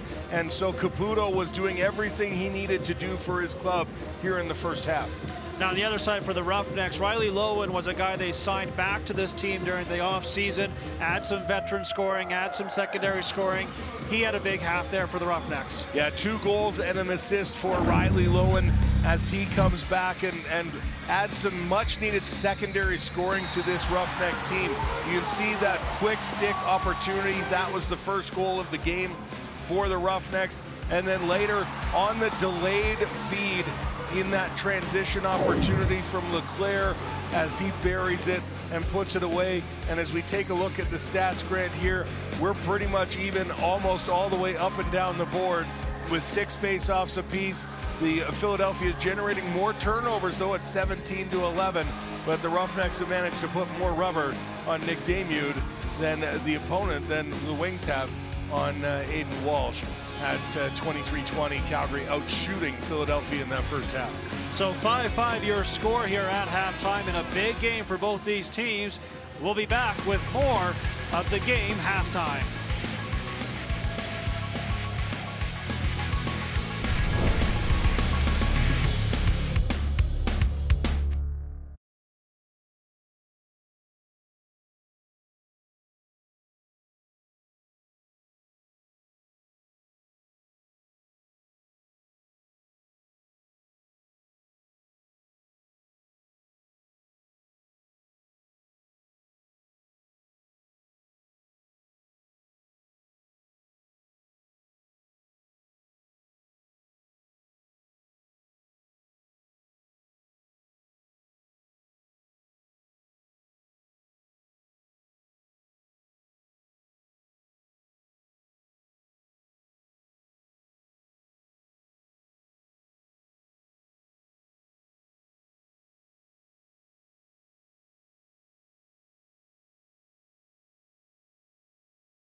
Welcome back to the game, halftime between Philadelphia and the Calgary Roughnecks, and it is St. Valentine's Day this weekend, and what a better opportunity, Ryan, to talk about some of the dynamic duels around the NLL, and we're going to start with the dual threat in Rochester. Yeah, so far on the season, combining for 109 points, it's Connor Fields and Ryan Lanchberry. 40 goals, a combined 71 assists so far. These two have just absolutely lit it up there in Rochester so far. As you can see, just feeding the ball around before Lanchberry buries one, and then he gets it over across the floor and picking up, using the defenseman as a screen, as the best players will do. Connor Fields buries that one and gets it into the back of the net. Yeah, it's all about that chemistry that these players establish with each other. And we're seeing that in Ottawa too, Ryan, where it's one of the young superstars of the NLL and his partner in crime. Yeah, Jeff Teat is leading the way as the captain for the Ottawa Black Bears. Rob Hellier, the longtime NLL veteran, and between those two, they have been absolutely dynamic, combining for 131 points so far this season. And you can tell that the captain is learning from the wily vet as he takes that feed and buries it over the shoulder. Yeah, those are a couple of the pairs around the league, but Ryan, there's a lot more. I mean, you really need these duels to fuel your offense, and we see here the highest scoring duels, 5 pairs over 100 points combined. Yeah, down there in Vegas, you've got Mitch Jones and Jonathan Donville combining for that 109, same as Fields and Lanchberry. Alex Simmons and Ty Kurtz right behind them at 108, and Ryan Keenan and Robert Church up there in Saskatchewan at 103 combined. Lots of points going on here in the early going in the NLL season. Now, you saw Jeff Teat's name there, Ryan, but we also see him here. These are the fan-voted winners for the mid-season awards, and we'll start with the MVP. No surprise, it is Jeff Teat. Yeah, Jeff Teat leading the way in the NLL right now and doing absolutely everything for that Ottawa team. And running down the rest of the awards, you've got Offensive Player of the Year, Ryan Keenan. So apparently Jeff Teat doing it all over the floor, but not enough on the offensive side in the mind of the fans. You've got CJ Kirst as your rookie in Toronto, Callum Jones, your Defensive Player of the Year for Ottawa. Coach of the Year, Derek Keenan in Saskatchewan. Goalie of the Year, Brett Dobson right now in Georgia. And Mike Messenger, your Saskatchewan Transition Player of the Year, that at the halfway point, according to the fans. The second installment of the new Greater Toronto rivalry between the Firewolves and Rock went down to the wire. Our NLL production crew, through our partners at TSN, were there and mic'd up Ty Kurtz and Phil Mazuka for this week's NLL Wired. Good job, good job, good job. No, you stepped in first. Under! Nice save. Strong right. How did that feel? Not good. Hello, boy. Push him high. Yeah! Hey, that's all you. That's all you. Let's try it again. Curtsy. You're going to set the cross-floor pick for the lefty carrying over the top. Double down and get out of the middle, lefties. I'm good here. Watch pick. Get up! Dude, just leave him at the boards. Because he wants you to come to him so the guy can try and find his back. You gotta get over. Pick, repick. Yeah. Balls in the low left, righties coming over here. Let's get ready to switch and stay with them. I'm never not shooting 5-hole ever again for the rest of my life. Down the bottom, ball's gonna come here, and come pick the shimmer on the backside. This guy passing, drift away, get out of there. This is the guy sliding up top here. Good game, boys.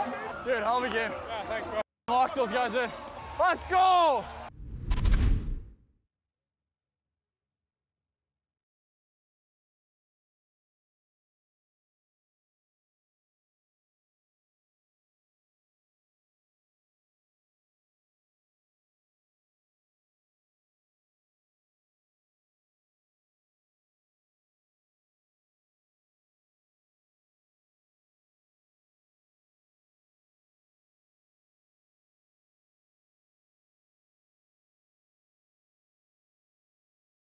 I'm joined here with Riley.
5-5 the score here between the Roughnecks and Philadelphia Wings at halftime. Riley Lowen with 2 goals in that first half. He's down on the floor with our JC Sullivan. I'm joined here with Riley Lowen at half. Riley tied up at 5-5 going in the second. How did you feel about your group's performance in the first half? Yeah, pretty good. I think we're getting a lot of shots. I think we got to stay out of the box. We're a little undisciplined right now. I think if we stick to 5-on-5, we'll come out on the right end. We saw a lot of replays going on, a lot of callbacks, and then some extracurriculars. You know, do you feel like that adds to the energy of this group and that need to win? Yeah, for sure. I think both teams are desperate for wins right now, and you can kind of tell with the action on the floor. Great, thanks, Riley. Best of luck in the second here.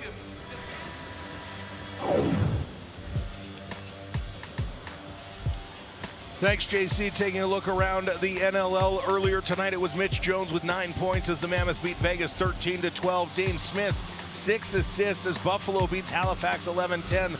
Over in Ottawa, Rob Hellier and Jeff Teague combining for 12 points tonight. Ottawa wins 10-8. It was San Diego 13-7 with West Berg having 9 points, and Saskatchewan has just right now beaten the Vancouver Warriors 9-8. Saskatchewan 72 shots in that game to get the win over a former Roughneck here, Christian Del Bianco, as Saskatchewan improves to 9-1 on the season. Vancouver will fall to 6-3. Boy, there are some big numbers being posted tonight around the NLL. Some big offensive numbers and some big time games from some of the star players. 5-5 here at Scotiabank Saddledome between these two teams, and it is Calgary possession to start the second half. Riley Isaacs hands it off to Tyler Pace. Pace now passes off. We start this half with Calgary getting the first opportunity, as that was Isaacs getting a turn on offense there. Just 12 seconds remaining in abbreviated power play, and actually we're now back to 5-on-5 lacrosse. And the Wings back to the offense. That attempt by Kyle Jackson. 4 points for Kyle Jackson in that first half, so give him 11 points in 1.5 games since signing with the Wings. Just continues to be red hot. Resiteritz now for the Wings. Passes off. Now Caputo looks for his man. They send it over to the far side. Just 5 to shoot. There comes the shot. Scores! 6-5 Philadelphia, as they take the lead back, and it's Brennan O'Neill with the goal on that heavy shot that we talked about, Ryan. Yeah, again, we talked about in the opening, just an absolute power shooter, and he steps out and puts it past Aiden Walsh. Just steps into it, sidearm low, and beats Walsh to that inside, or that's glove side post, and now regains the lead, make it a 6-5 game. That's his 19th of the year to lead the team. I talked to Coach Rubel this week, and he was talking about the biggest thing that's grown in his game this season is the play away from the ball. Last year it was get the ball, try to score, try to go one-on-one. Now he's creating opportunities by what he's doing when he's not in possession. I think that was a good chance where he found a soft spot. Ooh, shot there, chipped on net and off the post, nearly made it 7-5. But yeah, you can see the maturation of Brennan O'Neill as a more complete offensive player.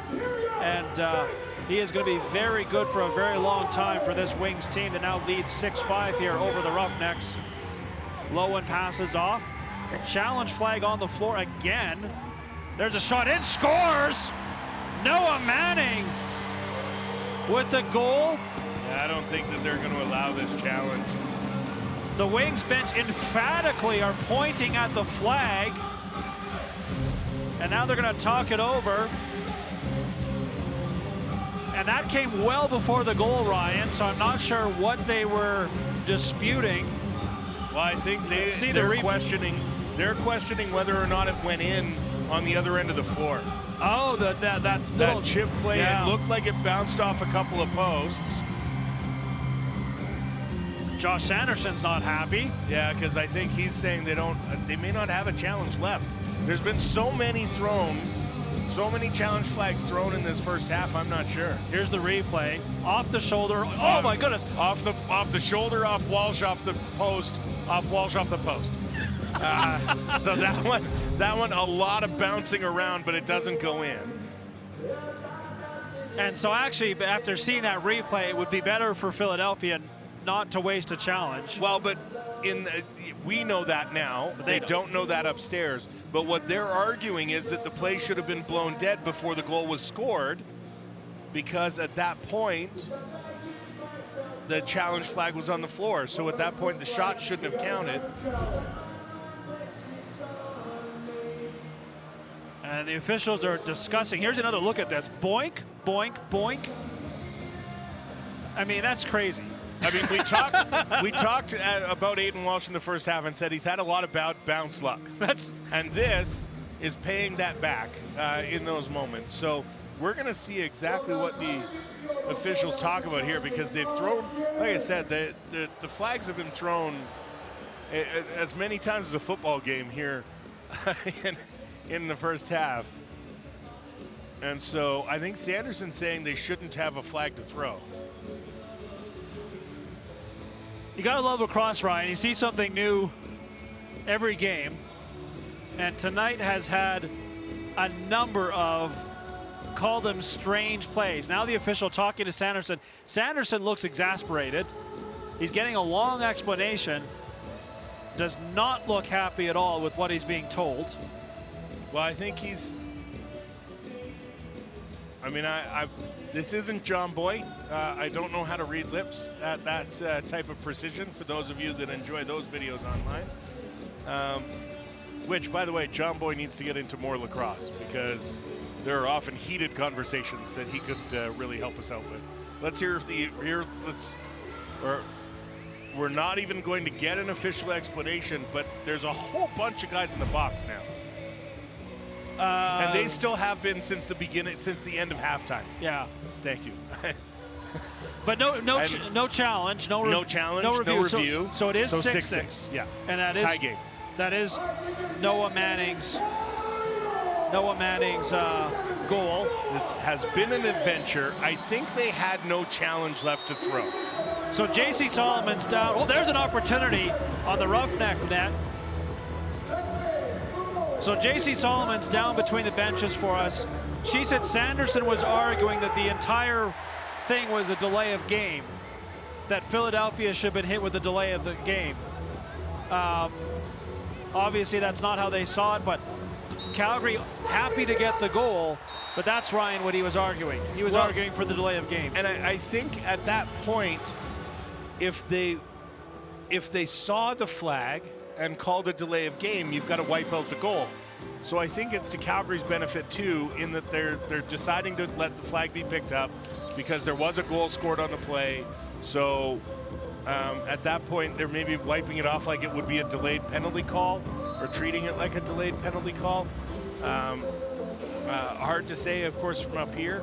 But it's been an adventure on the floor tonight, and credit the officials, though. I mean, it's not like they seem to have gotten anything blatantly wrong, which is what you want from your officials. No, and I think the new review system is showing its value, because they've been able to get the right angles and make sure that they're getting the correct calls, which ultimately is what everyone wants. Yeah, and if people haven't seen the new replay system, the other thing about it is it's not just that the referees are being able to see the play differently. They're able to control what camera angles they see in the immediate without having to rely on production teams and camera angles, and they get to choose them immediately. And so they're all available. Every camera angle is available to the official right away, which does make such a huge difference in determining those plays. And you see it over the over the official's shoulder when they are zooming in on plays and selecting different cameras. It really is a boon to the league how this system has been working so far this season. So bottom line is we are tied at 6s here with 11:23 to go. There's a shot in on net. Aiden Walsh makes the save. Rebound to the Roughnecks, who will now look to try and take back the lead. The Roughnecks has spent the majority of this game either tied or chasing. They have not enjoyed a lead for very much time, but they have a chance to grab one here. Riley Lowen now to the net, takes the shot and puts it over the net. Damoud is saying he didn't get a piece of that. Either way, Philadelphia possession. They slowly walk it down to the Calgary end, where Sowers has it. Sowers passes off to Leclerc. Leclerc will now throw it over to the other side. Now working from the corner. Nice swim move there by O'Neill. And now a shot to the corner, and good defense there by the Roughnecks, Ryan. Yeah, both teams doing their best to keep the players away from their goaltender, keep the ball away from being a quality shot, because every goal could be, honestly, the way goaltenders have been playing in the National Lacrosse League this year, there's no reason why a goaltender can't blank a half if they need to. And so every goal is going to be valuable down the stretch here with both teams tied at 6. Wings turn it over and will come down the floor now. Pace with some nice defense there. He'll head to the bench. As he does, he passes off to Jackson. Jackson now gives it to Eric Fennell. Fennell to Caputo. Having a big game in his return to the lineup. Saterets in front. A nice defense there to close on his man was Follows. And that gives the Roughnecks possession back as they start to push the action down the floor. Leclerc was trying to find a man ahead of the Pace. That was Pace, who was just couldn't quite reel it in. And so Philadelphia immediately gets possession back, and now they will come down the floor.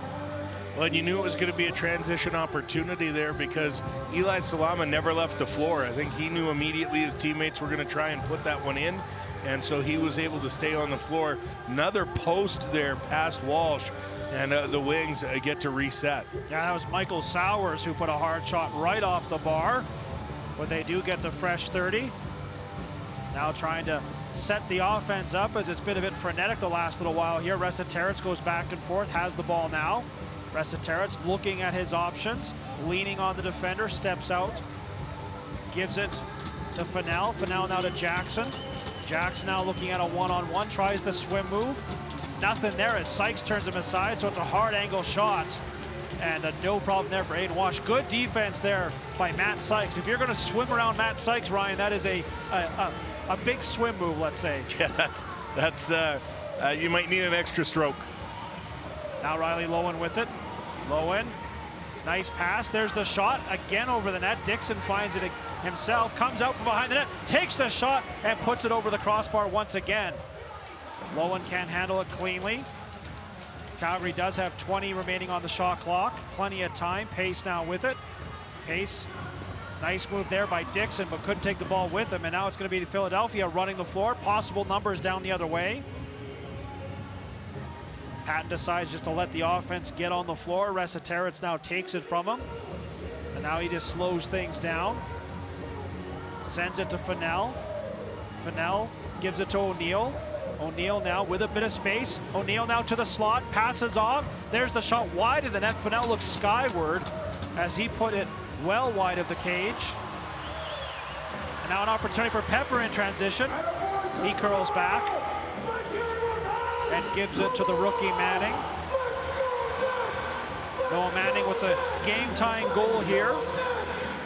Passes off. Now gets the return feed. Immediately greeted and put down to the floor. Gets back up with the ball. 10 to shoot. Still with it. Gives it to Riley Lowen, who's had a really good game tonight for the Roughnecks. Pace now. Has a man shot in there. And Damoud turns aside. A grade A chance. It looks like it might have been Riley Isaacs down on the crease as he gets a little more offensive time. 6-6, 6:50 to go here in this third quarter. The Wings now, an opportunity to take the lead back if they can cash in this time down the floor. Saterets tries a shot, might have been deflected, went well wide of the net. And now it's the Roughnecks that will take back possession and just wait for the shot clock to expire as the defenses and goaltending standing tall here in the third quarter. 6-6 your score. Manning with the tying goal for the Roughnecks.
6-6 Calgary and Philadelphia all knotted up here tonight at Scotiabank Saddledome. Ryan, taking a look at these two teams, you talk to their coaches, they'll say the same thing.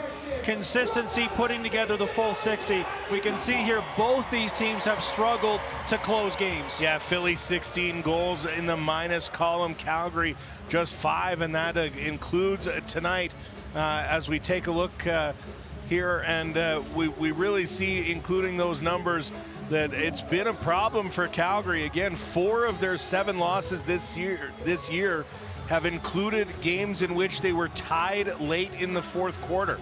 So just haven't been able to close out games, something you find often actually with young teams that need to learn how to win. That's what this Roughnecks team has all of a sudden become with the retirement of Dane Doby and Curtis Dixon leaving. You have 2 all-time top 10 scorers in the National Lacrosse League leaving. Well, that's a leadership gap that you need to fill and an experience gap that you need to fill as well. Calgary is struggling a little bit there. Wings get possession here now. Look like they might get a quick strike opportunity there, but they'll just let the offense get on the floor and try to do something 5-on-5 here with the set offense, as now under 6 minutes to go here in the third quarter, tied at 6s. 1 goal apiece for each team here in the third quarter. As they work it from the far side, that pass attempt to Resiteritz got away from him, and it goes all the way down the other end of the floor, and that should be Calgary possession. Yeah, looks like it'll be Calgary ball in the corner. It'll be Tanner Cook that comes over to take it. Cook working on a 3-goal evening so far for him.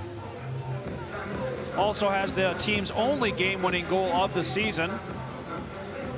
They're looking to change that here tonight. Manning has it now for the Roughnecks, the rookie. Not sure what to do with it. Comes to Tanner Cook, immediately goes to Pace. Pace now back to Cook, takes the shot, and Damoud gets just enough to squeeze the wickets and keep that one out. Yeah, the second effort there from Damoud. He got the first piece of it and then jammed the stick back to clamp it against his leg and keep it out of the net. Again, the goals coming at a premium here in the second half after a bit of a floodgate in the first half. Both teams with 5. That ball turned over, actually recovered by Philadelphia. Now an opportunity down low to the net and scoring. A pretty goal there on a broken play, and it's Kyle Jackson again. Give him a hat trick in his second game. 7-6 Philly. Well, you say that Kyle Jackson's making his general manager look good, and Paul Day is getting the shine from this Jackson signing for sure. However, and the Roughnecks bench is really upset right now, and they're not going to get the they may not get the angle on the replay they're looking for right away, but you got to wonder what every other general manager is now thinking.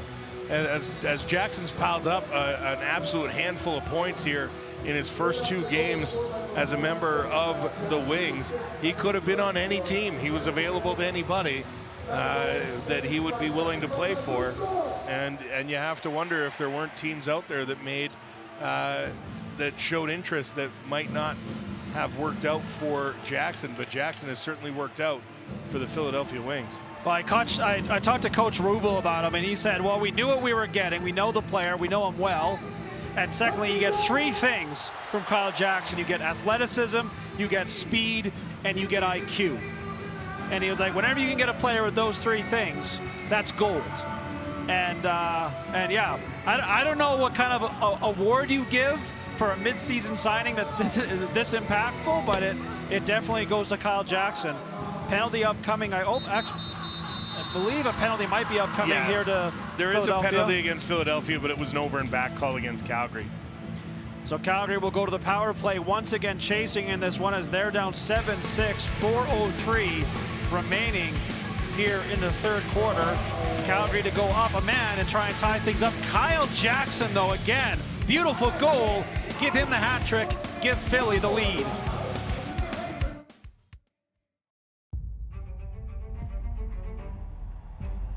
This is the moment you waited all week for. It's Friday night. Whether you're at home or out on the town, it all starts here.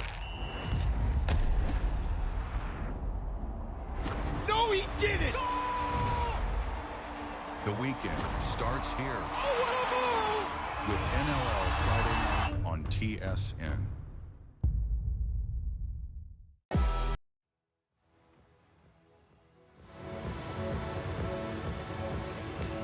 7-6 Philadelphia leading the Calgary Roughnecks here tonight at Scotiabank Saddle Dome. 13 goals combined in this one, Ryan, but got to say the goaltending has been strong on both sides. Yeah, absolutely. As both goaltenders have been showing out, the save percentages may not indicate that, as both goalies with 30 or less shots with a 6-7 score. But nevertheless, it's been incredibly well goaltended here tonight. Both goalies having to make some very tough saves. Calgary, the power play here, and they get a good chance there. Nick Damewood makes the save. Calgary's power play 0 for 2 on the night so far. And it was Scott Dominey taking the minor penalty for the Wings. And a night where Calgary really needs that power play to get a goal here on this opportunity to tie this game back up and give them a chance to grab back a lead. And again, they've been chasing most of the night here, and that wears you down over the course of a full lacrosse game. Wings right now working short-handed, minute 20 remaining in that minor penalty. Working short-handed is Sowers. He tries a shot, also had a man behind the net, camped out. Not sure if that was supposed to be more of a pass to Capito or the shot, but either way, it'll be Calgary possession. They'll have a minute 6 to work with here on the 5-on-4. Yeah, Roughnecks power play hasn't been effective so far here tonight. On the flip side, the Wings have been able to cash in on a couple opportunities. Calgary working it around to Pace. Now up high to Cook. Cook goes down low to Dixon. He tried to put it right on top of the crease. Nice defense there, and then immediately turned over as the Wings defender found himself triple teamed. That was Alex Pace, who got in the middle of a bad spot there. Calgary resets the 30 seconds also remaining in the power play, and Tyler Pace rips it home. We're tied 7-7. A nice goal there from Tyler Pace, just stepping in, putting everything behind it, and putting it on the far side inside the post to beat Nick Damewood and tie the game again. Yeah, nothing fancy about this one, just pure power from Tyler Pace. We talked about him being more of a floor general this year, but that guy has a shot too. 15 goals on the year for Tyler Pace, and we're tied up 7-7 as the Roughnecks get a big power play goal here in the late stages of the third quarter. And a super tight affair, never been more than a 2-goal lead in any direction, and that was when the Wings held a 4-2 lead in the first quarter. Since then, it's been all 1 goal up and down, as both teams have been able to take a 1-goal lead only to have the other one tie it up. Not a lot of consecutive runs here tonight. No, it's been a game without those type of runs you usually see. It's just been a constant back and forth affair. Calgary now just 5 seconds to shoot on top of the crease, and what a save there by Damewood as he stoned Pace point blank. And a big battle for it in the corner as well, as Pace can't battle for it there, having just come out of the crease. And now Patton ahead of the action, partial break. But the defense got back quickly, so he pulls up there and is going to let the offense get on the floor, including Joe Resetarits. Resetarits gets the return feed, now hanging on to it. Resetarits gets a pick from Leclerc. Now he passes off to O'Neill. O'Neill to Jackson's got the hot stick, has room, passes Resetarits, and Aiden Walsh goes post to post for one of his best stops of the night. Just a robbery there from Aiden Walsh, getting across the floor to take that one in the chest and corral the rebound.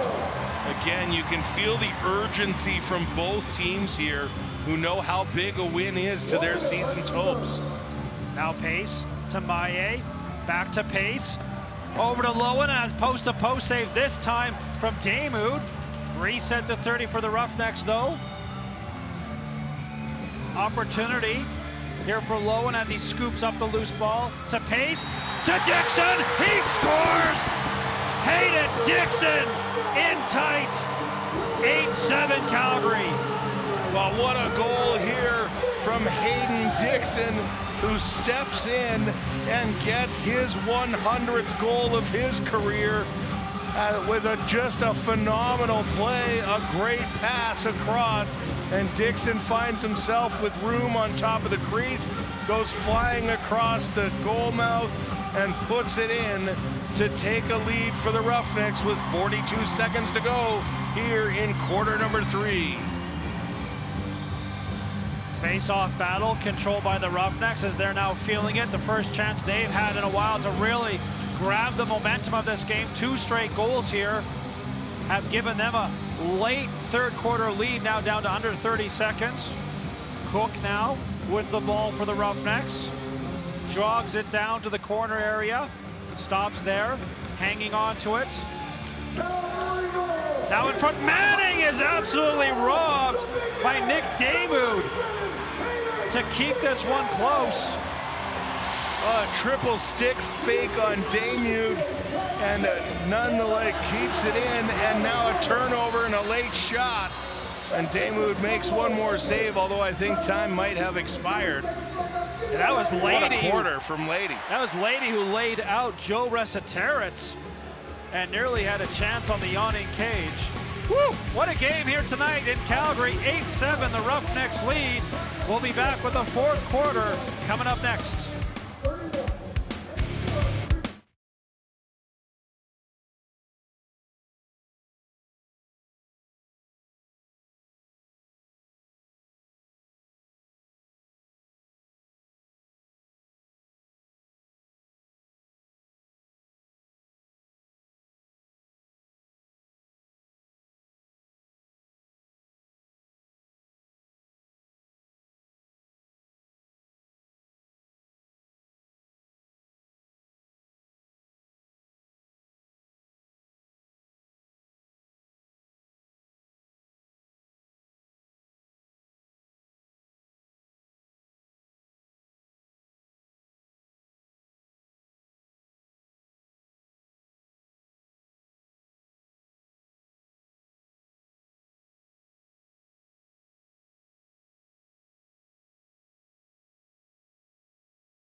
Welcome back. The Calgary Roughnecks lead 8-7 heading into the fourth quarter here, and now the standings don't always tell the full story.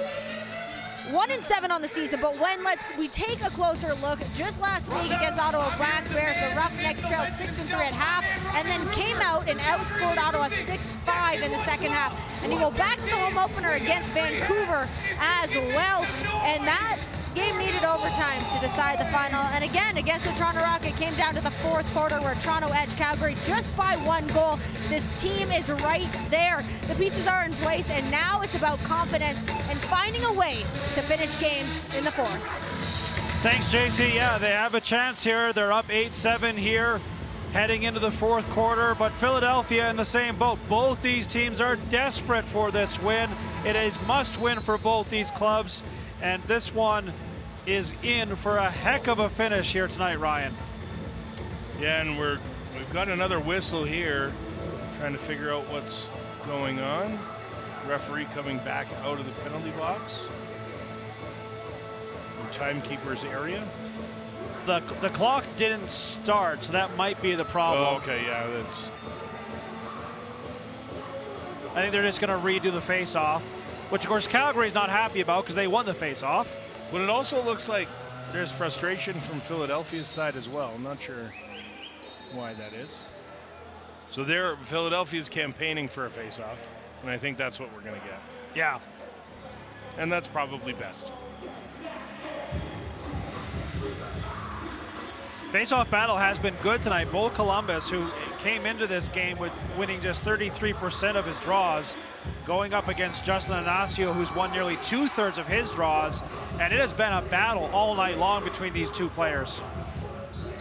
Yeah, Bo Columbus is a big dude, and he gets the win there and looks for a scoop and score, maybe. Walsh turns him aside. Keep the score 8-7. Heck of a chance there for Columbus. It reminded me of a young Jeff Snyder. He used to do that with regularity for the Wings, in fact. Hayden Dixon can't control that pass, juggled it through the crease. Never got the shot on goal, and now here come the Wings in transition. Ryan Wagner with it. He'll pass off to Evan Messenger. Messenger will eventually give it to O'Neill. Brennan O'Neill, the super sophomore, jogs down the near side.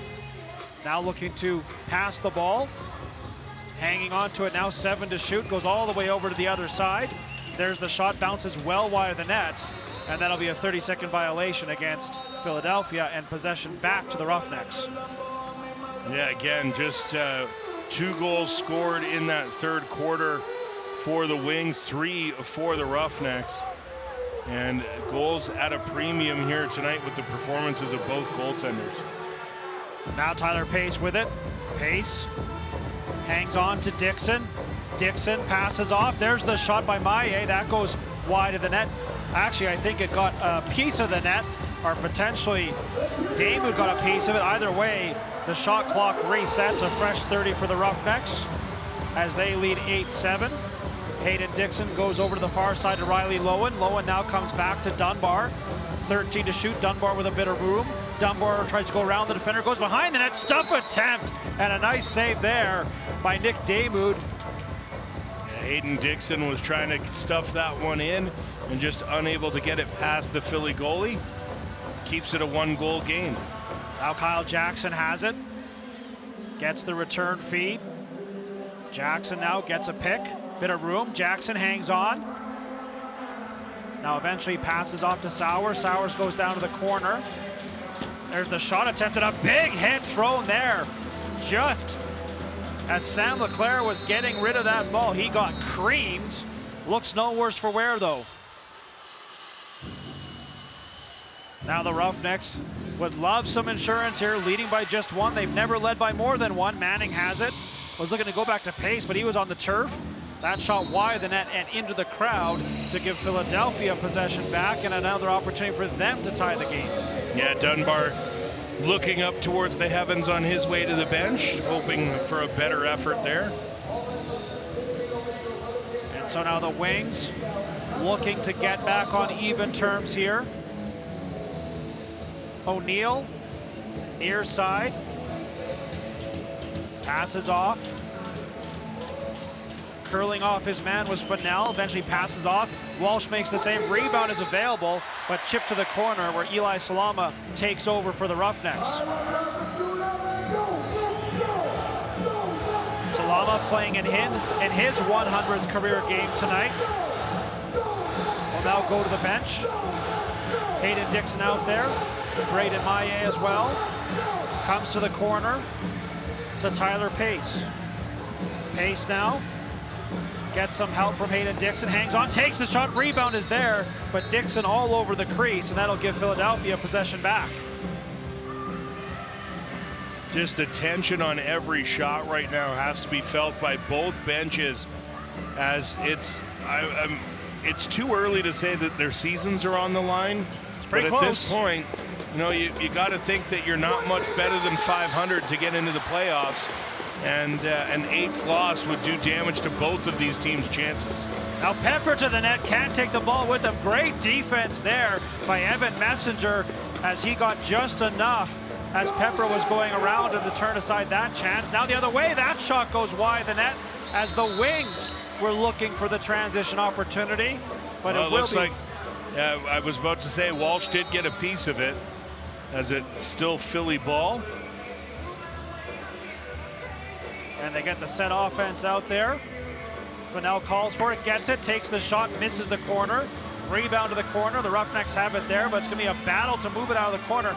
Nice job there by the defense to walk out of that pile with it. And it's Sykes that steps over center for the Roughnecks, who now get their offense on the floor, including Dunbar. Dunbar has the ball. That pass, and then we're going to get a penalty here as Manning was cross-checked just as he was trying to receive that pass. Gives Dunbar a high five for that, and it will send Calgary to the power play. Yeah, pretty clear call here right on top of the crease. The referee looking right at it, and it will be the Wings sitting for 2 or less for a 2-minute cross-check from behind penalty, and that's going to Isaiah Davis-Allen. And Ryan, this is the type of power play you need your team to deliver. You're up 8-7, critical game, fourth quarter. Big power play here for the Roughnecks. Here's Pace with it, goes back and forth with Cook. Pace has it again to Cook with room, takes the shot, misses the net. Pace gets the rebound off the end wall. They work it around again. Dixon can't handle it cleanly, but Calgary retains to Pace again. Over to Dixon, he misses the net. Again, Calgary retains it, now just 4 to shoot. Pace up high, winds, fires, it's blocked, and that'll be a 30-second violation against the Roughnecks to give Philadelphia possession back with exactly 90 seconds remaining in this 5-on-4 opportunity for the Calgary Roughnecks. They lead this one 8-7 in a packed Scotiabank Saddledome.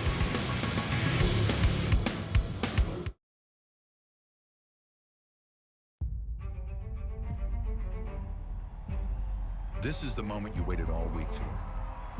It's Friday night. Whether you're at home or out on the town, it all starts here. No, he didn't! The weekend starts here with NLL Friday night on TSN.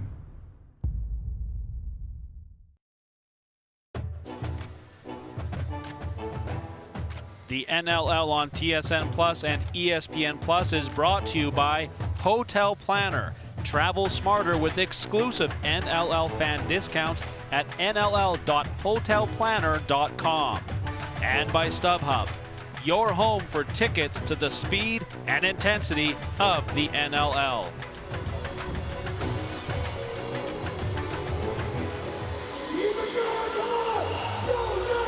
8-7, the Roughnecks with a slim lead here over the Wings. With 9:46 to go here in the fourth quarter, a minute 30 remaining in the penalty to the Wings. They do have possession, so they'll have a chance to kill some of this time as the play is whistled in. And the Wings will jog it forward over half. O'Neill passes off to Jackson. Kyle Jackson sidesteps, muscles through a defender. Jackson hangs on to it.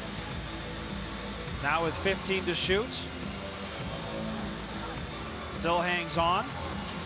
Now runs into a double team. Now a triple team trying to hang on to possession here, doing a great job of killing the remaining clock. Just eats the ball down on all fours, surrounded by Roughnecks above him, but he keeps possession for the full 30. Maybe he was looking, Ryan, to draw a penalty there. Yeah, if you could get it back to even number of players on the floor, that's to your team's advantage here as you're already trailing 1 and on the kill. Now Pace has the ball with Maillet. Now he'll come to Hayden Dixon. Dixon, nice pass. Manning curls off the defender, up high to Dixon. To Maillet, misses the net wide. Boy, he had a good chance there, a good look. Couldn't find the net. Now shorthand opportunity nearly developed for Scott Dominey, but that was a tough take. But the Wings will be able to kill most of this remaining time. 25 seconds remaining. Actually, they should be able to wind this down to get back to 5-on-5 lacrosse here, and that is a big kill for the Wings. Yeah, it's those little moments that you can look back on through a game that will change momentum and take it away from the other team. That could be that moment for the Wings. Just getting another penalty kill here.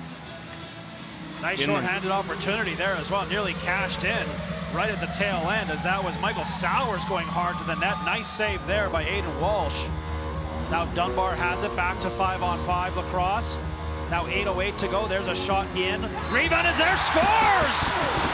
It's Riley Lowen again.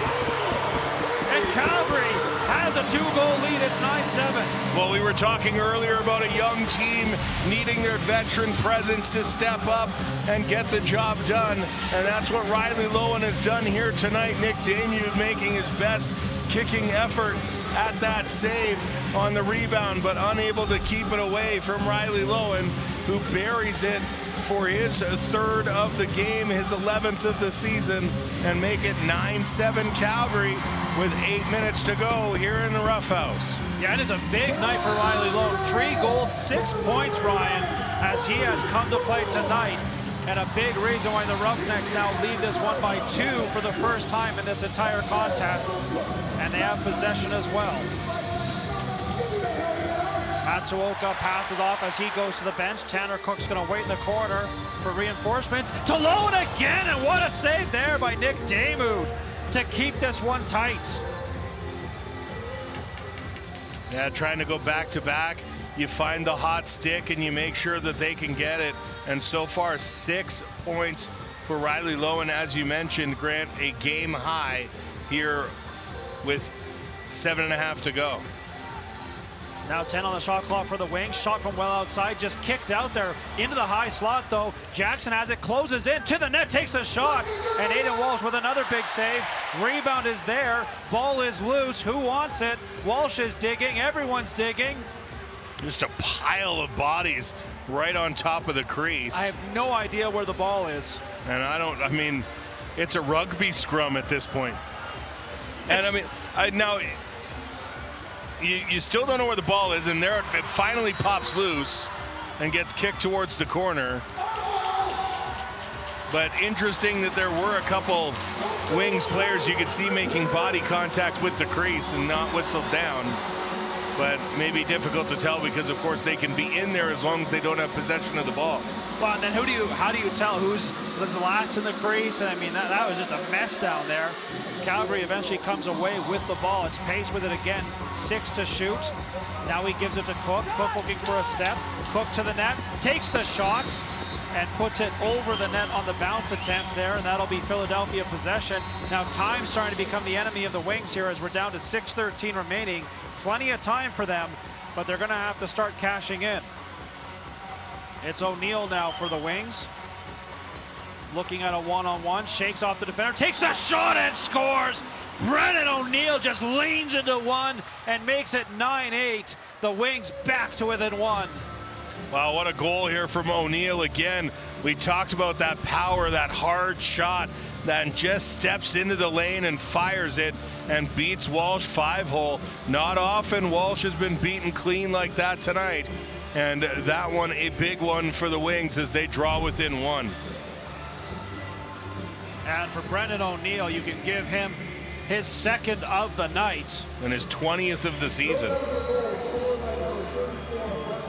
And it comes with exactly 6 minutes to go. And we're back to a slim 1-goal game here. Roughnecks still with the lead. And another scrum, this time near the penalty box. The ball is in there somewhere. Everyone's in there digging. Oh, a big hit thrown there. And a helmet goes flying. Penalty upcoming to Calgary. And now we're going to get the whistle. It was Wagner. Justin Inaccio's going to the box. And he's got something to say about it. But he'll go for roughing, and he doesn't think he should be going alone. And it was Ryan Wagner that was the victim, if you will, lost the lid and everything. But he'll gladly take that penalty or draw that penalty for his team to send the Wings back to the power play. That power play 1 for 3. Yeah, Wagner and Inacio were pretty, it seemed like willing combatants until the helmet came off. But in that moment, that's when the referee's focus shifted away from the ball to what was happening beside it. And as a result, it's Justin Inacio in the penalty box. So a big opportunity here now for the Wings to tie this game up. They had that one power play goal from Joe Resetaris on a 5-on-3 as Calgary had all sorts of power play or penalty problems in the early parts of the first quarter. And this is the first power play since that for Philadelphia, and it is a big one. Calgary gets possession after that save from Aiden Walsh. Yeah, and you got to have 30 seconds off the clock here if you're the Roughnecks.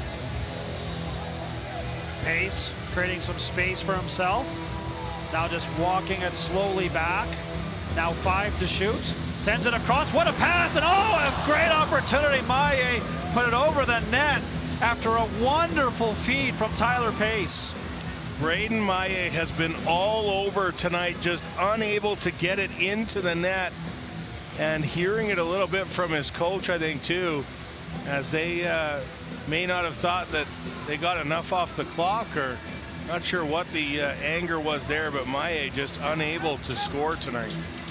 There's a shot in, and Aiden Walsh kicks it out and then grabs the rebound. It was right as the 30 seconds was expiring, Ryan, so I don't think that was the problem. Maybe they didn't like the shot, needed to get it on net, you know, maybe get the loose ball off a rebound. That maybe could have been what it was. Yeah. But what a setup from Pace to even spot him flying in there. And now Calgary can wind this down to about 15 seconds if they're smart with the clock. Now 4:05 remaining on the game clock. Pace now skips along the near boards. Now tries a bit of a move, takes the shot, soaked in by the defender there. And now with 14 seconds remaining on the power play and under 4 minutes to go, Calgary leading this one 9-8. It has been tight the entire night here in Calgary, and it's going to be tight right to the finish. Great game at Scotiabank Saddledome. We'll finish it off when we come back.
Calgary leading Philadelphia with under 4 minutes to go here in the final quarter. And Ryan, a big reason why Calgary in position to possibly win this game is the play of Aiden Walsh. Yeah, so far 32 saves on the night, some of a more spectacular variety, but just getting in and keeping players at bay when they get those in-tight chances. Aiden Walsh doing everything he can to keep his team in it, including a spectacular post-to-post effort there earlier in the third quarter, and then a nice one on a shorthanded opportunity, was able to keep his team in it. So again, it's a one-goal game, and when Coach Kurt Milosky was here now in Vancouver, he used to say it's not the saves you make, it's when you make them. And so now it's going to need to be a heck of an effort here from Aiden Walsh and the rest of the Calgary Roughnecks if they want to hold on for their second win of the season here against Philadelphia, who's trying to build a 2-game win streak, which would be their first of the season here. Here we go, still 10 seconds remaining on the power play for Philadelphia as they try and get a late goal. Jackson with it, goes behind the net, comes back out in front, behind the net again. They work it up high. There's the shot in, and Walsh makes a big save as he stops a nice opportunity. Now Salama ahead of the play, looking to reel in the ball. He can't find it. Calgary maybe a little bit sloppy with possession there, but I think we might have a penalty. And who's it against? Yeah, an interference penalty. It looks like it's going to be the Wings going to the box. So just after getting a big kill, the Roughnecks are going to get a power play opportunity here, as it looks like it's going to be Messenger for interference. He doesn't like the call, but it comes at a critical moment. Interference is the call. So 2 minutes for interference there. 3.5 minutes to play in a 1-goal game. And again, we talked about it, Ryan. The opportunity for the power play to deliver a big goal. 3:30 to go. You're up by 1. Really huge moment here for this power play to deliver some critical insurance. Tanner Cook out there, Braden Maillet to Pace. Pace goes back to Maillet, down to Cook. They go down the other side, now Pace again to Cook, takes the shot, blocked. Pace is gonna be able to pick it up though, 7 to shoot. Pace again with room, winds, passes off, shoots and scores! And finally, Braden Maillet cashes in with a huge goal. Calgary leads at 10-8. Well, you want a rom-com storyline here on Valentine's Day? How about the guy who can't score until it finally matters? Braden Maillet comes across the crease, bounces it past Nick Damute, and gives the Roughnecks their first 2-goal lead of the game on the power play with 3 minutes to go, season on the line, and it's the sophomore getting his 11th of the year to score and send this game towards the win column for the Calgary Roughnecks, and now they need to keep building. Grant, they can't afford to lose focus in the last few moments. Big battle for the face-off, still plenty of time for Philadelphia, 2:52. And Calgary's gonna be able to retain possession here as Ignacio with a smart play just to chop it down to that open corner and then go get it himself.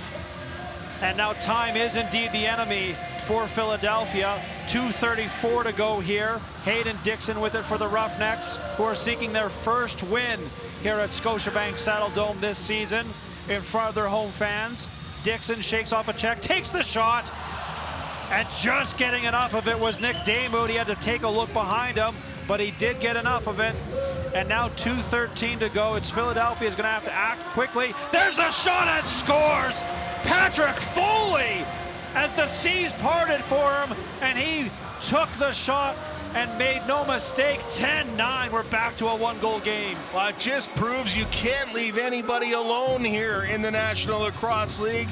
Patrick Foley, not exactly the big goal scorer for this Philadelphia Wings team, but not enough attention paid to him as he came down, and he makes no mistake restoring this game back to the tension, the unbelievable tension of a 1-goal game with 2 minutes to play. Yeah, it's a playoff-like atmosphere here at Scotiabank Saddledome, and now those 2 minutes seem like an eternity for the Roughnecks, but they get another critical face-off from the stick of Justin Ignacio, and he'll let his offense go to work here. Philadelphia should get at least one more possession, though. We'll see how the Roughnecks play this one, if they just want to kill the clock. Now it's to Dixon. He takes the shot. Damute the save. And now the Wings will get their opportunity. Couple bodies spill near half. Domini has it for Philadelphia. Minute 35. Looking to see if they pull the goalie. Now a swim attempt there. Nice hit there. Michael Sowers put down, retains it. Now he tries again to the net, turned aside, passes up high to O'Neill. He takes the shot, and Aiden Walsh kicks it out with his biggest stop of the night. Philadelphia gets it back though, and now we're gonna get a whistle and timeout to the Wings with 70 seconds to go. But Ryan, what a save by Aiden Walsh. Yeah, absolutely has to have it, and he kicks out the toe to keep that one aside. And now with 1:10 to go, the Roughnecks defense has to step out because it's a full 30-second reset for the Wings after picking up that loose ball. And so they call timeout. Lucky to have one back with, lucky to have one with all the challenges that went on in the first half. They did lose their first half timeout, but they did retain one for exactly this scenario, as they go to work on the offensive side of the floor and try and get everything they need from their coaches there, as they try and find a way to tie this game up and deliver a little Valentine's Day heartbreak to the fans in attendance here.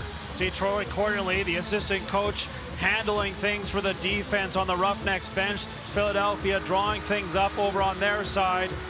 Expect to see the goaltender pulled to go 6-on-5. Yeah, it wouldn't surprise me to see Damude out of the net, although it looks like he is heading back to start this 6-on-5 opportunity, or this power play opportunity. Looks like he's gonna, he's definitely walking out towards the net. Yeah, I'm a little bit surprised they're not starting with him on the bench. Now he's gonna go back to the bench. So maybe just a little bit of tomfoolery, a little bit of gamesmanship there to try and make things a little uncertain, but it is 6-on-5. The goalie pulled. The Wings down by 1. And the guy drawing up this play, Tracy Koluski, well known in the Saddle Dome for scoring big goals here in front of a Calgary crowd. Here we go, the Wings work it from the far side. That's Leclerc, passes off. There's the shot, skipped wide of the net. Doesn't go out though, stays in. O'Neill has it. He passes down low, backhand chance, just goes wide of the net. And now it's Salama gathering in for the Roughnecks. He comes in on the breakaway, shoots it. What a save there by Damude as he just kicked out the toe to keep it out and keep their hopes alive. 33 seconds left. Damude back to the bench, back to 6-on-5. What a finish here. Wings looking for the tying goal. Pass inside of the net. Walsh comes across and robs him. Rebound is there. It's blocked. Salama trying to get around the defender and towards the empty net. Whistle on the play as he's dumped. And we'll sort this out. Timeout called by Calgary.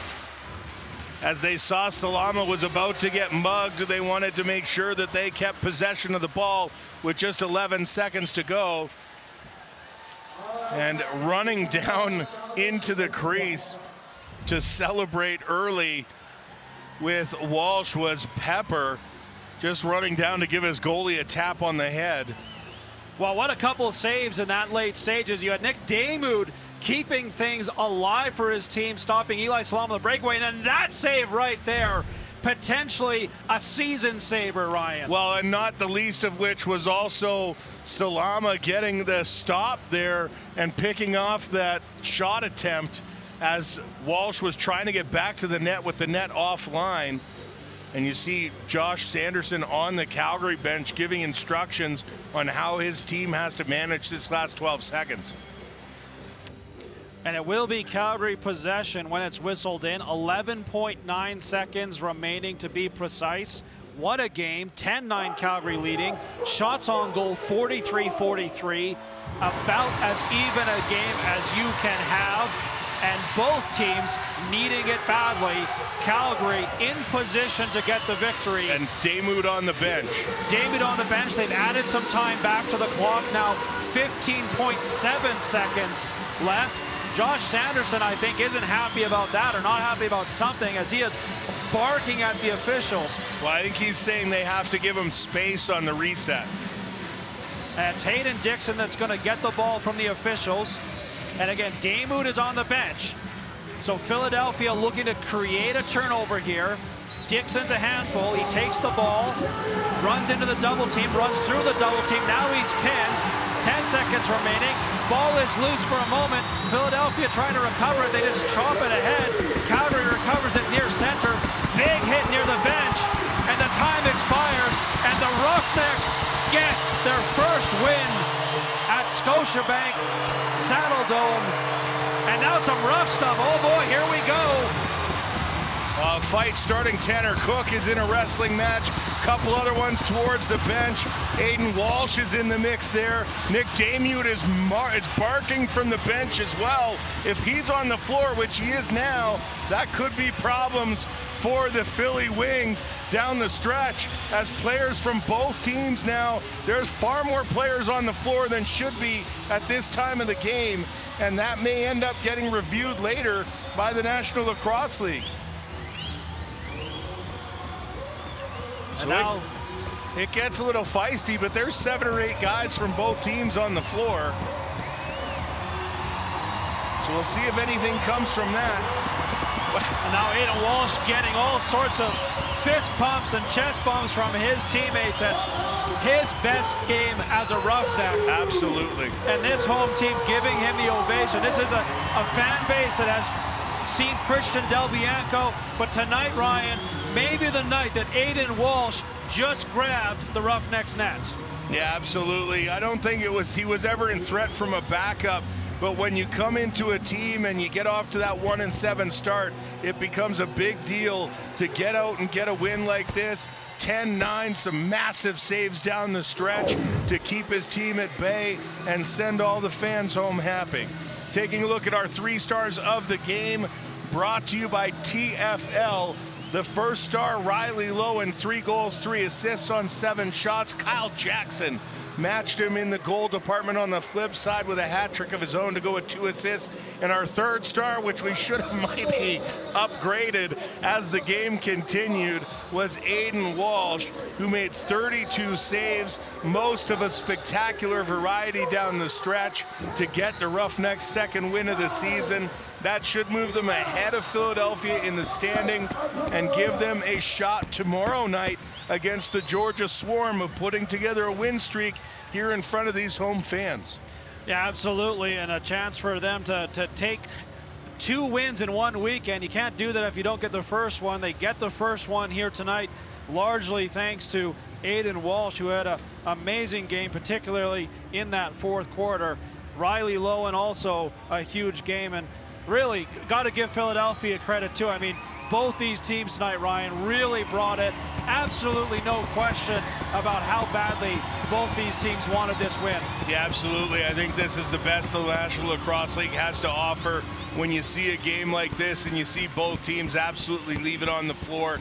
Just the great entertainment in front of the fans here tonight. I'm sure it'll be one of the weekend's biggest crowds, as it typically is here in Calgary, and hopefully we'll get to see them all again in about 24 hours time.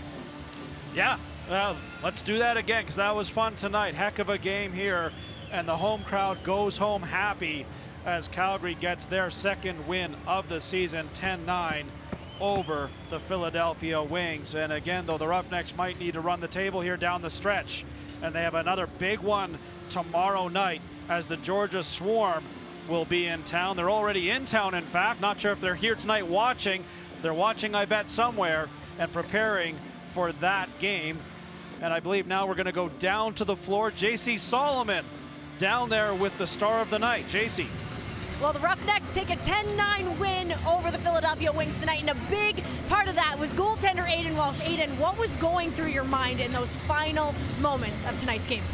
Just want to make the next save. I think we've been working really hard as a group, and yeah, we were due for a win, and I'm glad it was tonight. What does this win do to this team's confidence moving forward for the rest of the season? Big. I mean, we're focused on tomorrow. We got a huge back-to-back coming up, so we're going to take care of our bodies tonight and focus on tomorrow. Thank you, Aiden. Congratulations on the win tonight. Thank you. Thanks, JC. Our 3rd star of the night, although, as you said, Ryan, perhaps should have been upgraded to 1st star of the night. Aiden Walsh, big reason for the Calgary Roughnecks as they win 10-9 over the Philadelphia Wings. For producer Matt Izakow, for Ryan Ballantyne, and for JC Solomon, my name is Grant Farrell. You have a great evening, and thank you for watching the NLL. We will be back here again tomorrow night, 6 p.m. local time starts.